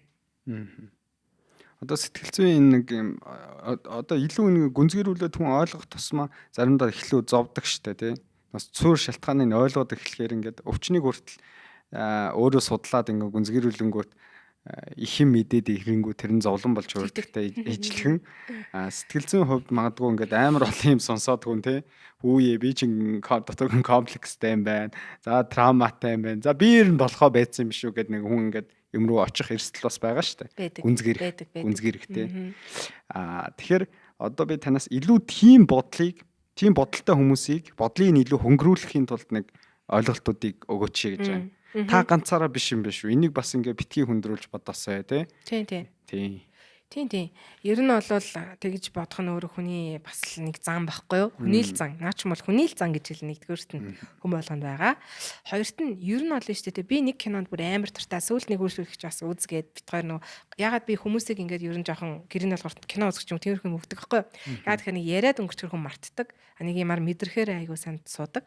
Тэр кино болохоор Joy гэдэг нэртэй Netflix дээр бас байсан. Тэр болохоор хамгийн анхны хуруу шилний хүүхэд гаргаж авсан тухай кино байсан. Тэгээ тэн дээр болохоор нэг юм биологч эмч тийм ингээд за тэр нь жаа гол мессеж нь юу байсан гэхээр тэрэнд нэг судалгаанд нь орж байгаа нэг совилогч байдгийн. Тэгээд тэр хэд ингээд нөгөө айгүй олон хүүхэд бүтээх гээд ингээд ядаад 2 3 жил хүчээгээд фейлдээд тэгээд тэр төсөл зогсдог байхгүй юу. Тэгээд нөгөө баг тараад 3 хүн бид юм багт. 3 тийш яваад өөрөөсөө юм хийг амьдэрдэг байхгүй юу. Тэгээд хэсэг хугацааны дараа нөгөө совилогч нь нөгөө хоёроо олж очиод нэг санаа төрөөд олж очиод бид нар юу яагаад юм бэ? Хитрхи их оролцоод байсан байна хөндлөнгөөс. Одоо байглаасаа зүгээр үндгээс ялгархыг хэдүүлээ ашиглах. Тэр эдлгаараа шууд үндгээс тгийг багт нь ялгаж аваад өөртөө боловсруулаад нийлүүлэл ингээд фейлдэж захгүй. Тэгээд цаанаас хэдүүлээ нөгөө нэг эмгтэй хүнийх нь яг мөчлөгийнхэн дагуу нэг оролдоод үзье л да гэд. Тэгээд бүтдэг байхгүй юу? Тэгээд ер нь 1980 он болоо тэр чи он болоо анхны хоруу шилэнд хүүхд тогтоогоод ээждэн суулгаад хүүхд гарсан тэр кейс гардаг байхгүй юу? Тэгээд эдгэр сүүл бүр Нобель сүүл авсан юм лээ. Тэгээд нөгөө нэг энэ дээр тэр бид нар хитрхи их оролцоод байна гэдэг юм байгаа байхгүй юу? Тэгэхээр би эндээс юу гэж хэлэх гээд байгаа гэхээр байгаа ямиг зүгээр байгаагаар нь байлгаа. Одоо ингээд хартаа та ингээд төгшөмтгий одоо ингээд хоёлаа ярьж юм хитрхи ургуулж оддог хүмүүс байна гэл те. Эсвэл ингээд дүрс ийс уурдаг хүмүүс байна гэл. За яг үнэхээр амар бүр дүрс ийж бүр хүн амтан цохид зодох төрдөг бол асуудал тэр юмшлэн. Гэтэ энэ танд ингээд байгаль ээжээс өгсөн ийм сайхан өгөгдлөө бол өгөгдлөөр нь хүлээж ав. Байгаамаа байгаагаар нь байлга. Зүгээр хахад зүгээр л агараа гэдэг шиг. Тэгээд юм болгоно хоёр талтай байдаг. Жишээлбэл хитрхи юм төгшөлттэй гэдэг байгаа ч гэснээр тэр хүмүүст амар олон сайн талгаа цаг барьдаг. Юм даалгахад яс биелүүлдэг. Хүний итгэл даадаг, хүнд худлаа яардаг, үнэн чудраг. Тэр чин зоосны хоёр тал шиг гэдэг байхгүй юу? Нэг талдаа заавал сайн юм дандаа байгаа. Тэгэхээр та төгшөлтгүй ингээл ийм баймаар байна. Энэ ингээд тэрийг битээ хаад үзээдээ. Угаасаа хариуцлагатай байгаа хүн чинь алдаа гарах айц заавал дагдаг байхгүй юу? Тэгэхээр тэр зүгээр угаасаа энэ миний нэг зан юм а гэж үл тоох юм бол тэр таныг ингээд нөгөө ядаргаа болоод хаа болчих юм. Зөв өөрийнхөө нэг хэсэг гэдгээ нөгөө ингээд гоё тэврээд хүлээгээд ав гэсэн. Тэг хитрхи их ингээд энийгэж би өөрчнө, энийгэж засна, энийгэж ингээ би төгс болно гэж явах тусмаа та илүү болохоо байх юм руугаа явна гэсэн. Нөө бужинжаага шороог зүгээр тавьчихаар хэсэг хугацааны дараа тунгалагчдаг штэ. Засан бөмбөлөгтэй нөө шилэн бөмбөлгийг тавьчихаар тунгалагчдаг штэ. Тэгэхээр зүгээр л нөгөө байгалаар нь байлгаа та өөрөөрөө байгаа явж явах юм бол аяндаа нөгөө ингээд цаг хугацааны эрхэнд амьдралын туршлагаараа та засраал эвтэх юм болоо л явна. Ихэнх хүн л тэгнь нөгөө нэг амьдралаасаа сураал туршлагажаар сайжраал явна. Заавалч ингээ олж хараад бити ингээд зүгээр байгаа юмыг ад шоо үзээдэй гэж хэлэх гэсэн. Тань тэр чинь бас ашгаа өгж байгаа байхгүй юу? Түүнийг одоо яаж хүлээн зөвшөөрөх вэ? Одоо жишээ нь яалчгүй саяны таны ярьсан сэдвтэй холбоотой цааш ингээ лавлаад асуухаар за машин байлаа гэж шун машины энтэнд нэг эд ингээ дуграад гэж үдээ те. Нэг газар болохгүй байлаа. Тэгний бол тохон жоохон тийм төгс төгөлдөр юм уу бүх юмыг ингээ алдаа мадаггүйс байлгахыг хүсдэг хүн бол тэрийг заавал нэг газар тэр дор нь очиж онцлуулаад арга хэмжээ авах гэж үзэн шүү дээ. Тэрнтэй адилхан бие дээрээсэндээ яг таны хэлж байгаа шиг зүгээр амьдрмаар л байна тий. Гэтэ ингээд нэг асуудал ингээд гараад ирчлээ тий. Би ер нь болохгүй л байна да. Энэ сэтгэлийн нэг тим эмгэх ч юм уу, ийм ч юм уу. Би нэг юм л зөөврлээд байна да гэдгээ ингээд мэдчихлээ гэж үтэй. Тэнгүү яг таны хэлсэн шиг хүлээн зөвшөөрч чадахгүй байгаа даа шүү. Тэнгүүд нөхөр бол за яах вэ яванда гайг болно үстэй гэж хайчдаг хүн бол байгалах. Гэхдээ хайж чаддгүй хүмүүс бас байна. Тэр хүмүүс зөрүүлж би танаас бас хариулт авъя гэж бодоод байна. Хүлээн зөвшөөрч чаддгүй тийм. Заавал энийг би учрыг нь олоод ойрын хугацаанд 7 хоногийн дотор арга хэмжээ авна да тийм. Энийг л эмчлүүлнэ. Би ер төгс байх хэрэгтэй. Ямар нэг юм доголдол над дээр яваад ингээд цаг хугацаа ирэх нь даатгах чадахгүй байгаа даа гэсэн үг шүү дээ тийм хүмүүс. Тийм хүмүүс та аягүй зөвлөх үү? Тэгвэл та биш болно шүү л гэж зөвлөнө. Таагаараа онцгой тэр нөгөө одоо юмыг ингээ яс хийдэг мундаг ингээд хариулгаа дайж юм ааш те. Тэгэхээр тэгсэн чинь ингээд амар гоо хүмүүстэй найрсаг харилцсан гэж байжсэн чинь ингээд тэсгүй хин нэг ингээд өгсөн өрөг даалгар биелүүлэх болохоор өөр ирэхгүй одоо уурч үрээ те тайван биш болоод өөрөө урдуур норч хийдэг боллоо гэж бодъё. Тэ тэгээ өөрөө л хийхгүй бол болдгүй ингээл нэг дайрал идэг хүмүүс идэг штэ жишээлбэл. Тэгэхээр жишээлх юм бол тэр хүмүүс дээр та одоо иймэрхүү зан чанаруудаа гад үзээд байвал та тийм биш болно л гэж хэлэх гээд байгаа. Одоо жишээлх юм бол хариуцлагагүй хүмүүст төгшөлтгүй хүмүүсээ шүү дээ. Ямар ч төгшөлтгүй хүмүүс айцгүй гэсэн үг. Айцгүй хүмүүс яад юм гэхлээр эрсдэлтэй алхам хийдэг төрлийн хүмүүс болж хувирна гэсэн үг. Одоо машин замраагүй барьдаг те эсвэл ингээд хинт юуч хүний наатах заадаг ботгүй пал хийдэл юмыг ярьдаг ч юм уу те ингээд тэгэхээр нөгөө нэг та тэр төвшөлтэй ч юм уу энэ бүх зүйлсүүдээ ингээд нөгөө ад үзээд байвал дагаад таны сайн чанар хамттай байхгүй болно л гэж болох хэрэгтэй. Нэг зан чанар дангаараа ингээ хүнд муу чанаргүйгээр байх юмш боломжгүй юм нөгөө нэг гэрэл дандаа сүудэр дагуулдаг шиг зоос хоёр талтай гэдэг шиг дандаа хамтдаа л явдгийг л ойлгооч л гэж хэлэх гээд байгаа. Тэгэхээр ер нь бол таны тэр байдал одоо эргэн тойронд үнэхээр халгаатай байгаад асуудал болоо те комент болоод байвал тэр бол та эмчлүүлж болж байгаа. Тийм биш байгаа зүгээр та өөрөө санаатнаасаа энийг л засчвал энийг л ингэчүүл гээд байгаа бол та өөрөө өөрийгөө алдъя гэвэл тэрийгэ засаал гэж хэлнэ би. Өөрөө өөрийгөө гээгээд өөрөө өөрийгөө мэдэрч чадхаа болохыг хүсэж ивэл тэгээл гэж хэлнэ. Яа тэгэхээр хүн болохоор байгаль дээр хизээш төгс байхаар бүтээх замтан бол биш юм. Хүн бол дасан зохицож байхаар бүтээх замтан байхгүй юу? Альва зүйлд ингэж хувирч, хувьсаж, дасан зохицож, хөгжиж, сайжирж явахаар зогсон бүтээх замтан болохоос биш шууд төгс төгөлдөр байхаар бид нар бүтээгдэггүй. Төгс төгөлдөр хүн гэдэг зүйл гарч ирэх юм бол миний бодлоор хүн гэдэг төр зүйл устгах байхаа. Яа тэгэхээр мотивашн нөгөө бидэрт амьдрах шаардлага байхгүй ч шүү дээ. Бид нар чинь ингээд хөгжөөд дасаад хувираад ингэж явж явах хэрэгтэй болохоос энийг аллуурда төгсөрчий гэд төгс болох юм бол тэр төгс зүйл чинь нөгөө бүтээгч би шашинтай биш гэхдээ тэр нөгөө бүтээгч эзэн мэдэн л тэр төгс суух төлөвлөлт тий. За баярлалаа танаас сүүлийн асуулт асууя. Одоо сэтгцэн эрүүл мэндийн үндэсний төвд хандж байгаа хүмүүс за тэрнээс гадна одоо асуудлаа хүндрүүлчээ тэрийгэ засахгүй ингээд удаашруулад хаана очихоо мэдэхгүй явж жаад энэ сүүл рүүгээ өвчин хүндрэхээр яг юу болж хувирдгийг бид нар болохоор одоо шар хад гэж ингээл дээр үес яриад эхэлсэн тийм. Тэгэхээр тэр нь өөрөө ямар процесс яваад тэр хүнийг сэтгцийн хувьд тэгж гинтээгээд ингээд бүр өвчтөн болгоод ингээд тийм зам руу хөтлөөд байна гэсэн үг байна.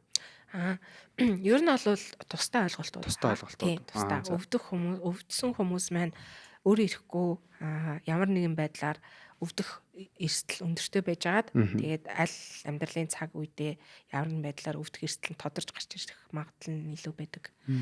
Би таны яг асуусан асуултанд бол ер нь илүүтэй төрөний ярьсанчлан донтолт руу шилжих эсвэл бол амиа оролт руу шилжих тэр магадлал нь илүү их. Одоо нөгөө амьдралын асуудлаа шийдэхгүй булзааруулын явдал гэр бүл салдагч юм эсвэл нөгөө бусад юмны хэвээрнэ эрүүл мэндийн тоглолтод тархалттай түрүү ярьж байна те чихрийн шижинтэй сахарт яа тэгэхээр замраагүй хийддэг аюух амьдралын буруу хэмээгээр амьдрдаг хүмүүс ахдаг байхгүй. Тэгэхээр тиймэрхүү зүйл рүү бид нар илүү очно гэсэн үг. Тэгэхээр тустай ойлголт авах нь шүү дээ. Сав сайхан нэг товрлол нь бол өөрөө ирэхгүй өвдөж байгаа. Эсвэргээрээ таны асуусан хүмүүс бол баг одоо юу ч хийхгүй зүгээрээсээр агаа та зориудаар баг өвдөж байна гэсэн үг. Тэгэхээр энээс бол бид нар сэргийлэх бүрэн боломжтой. Тэгэхээр сэргийлэхийн тулд бол түрүүний хэлсэн шиг юу ч битгий хийхгүй бай. Ямар нэгэн байдлаар хий. Гэхдээ бие сэтгэл хоёр бол нэгдмэл байдаг гэж хэлсэн те. Тэгэхээр нэг мессеж өгөх гэсэн нь бол эрүүл амьдралын хий маягаар бол заавал амьдрах хэрэгтэй. За дасгал хөдөлгөөн нойр хоол 3 бол эрүүл сэтгэл санааны тулгын 3 байгаа. Чулуу эрүүл бие, эрүүл сэтгцэн. Тэгэхээр дасгал хөдөлгөөн заавал хийдэг бол бүр итгэвтэйгээр жимчин бол тэгээд хоёрт нь болохоор хоолоо зөв зохицуулж иддэг болох хэрэгтэй. Тэгээд сайхан шөндөө заавал унтдаг байх хэрэгтэй.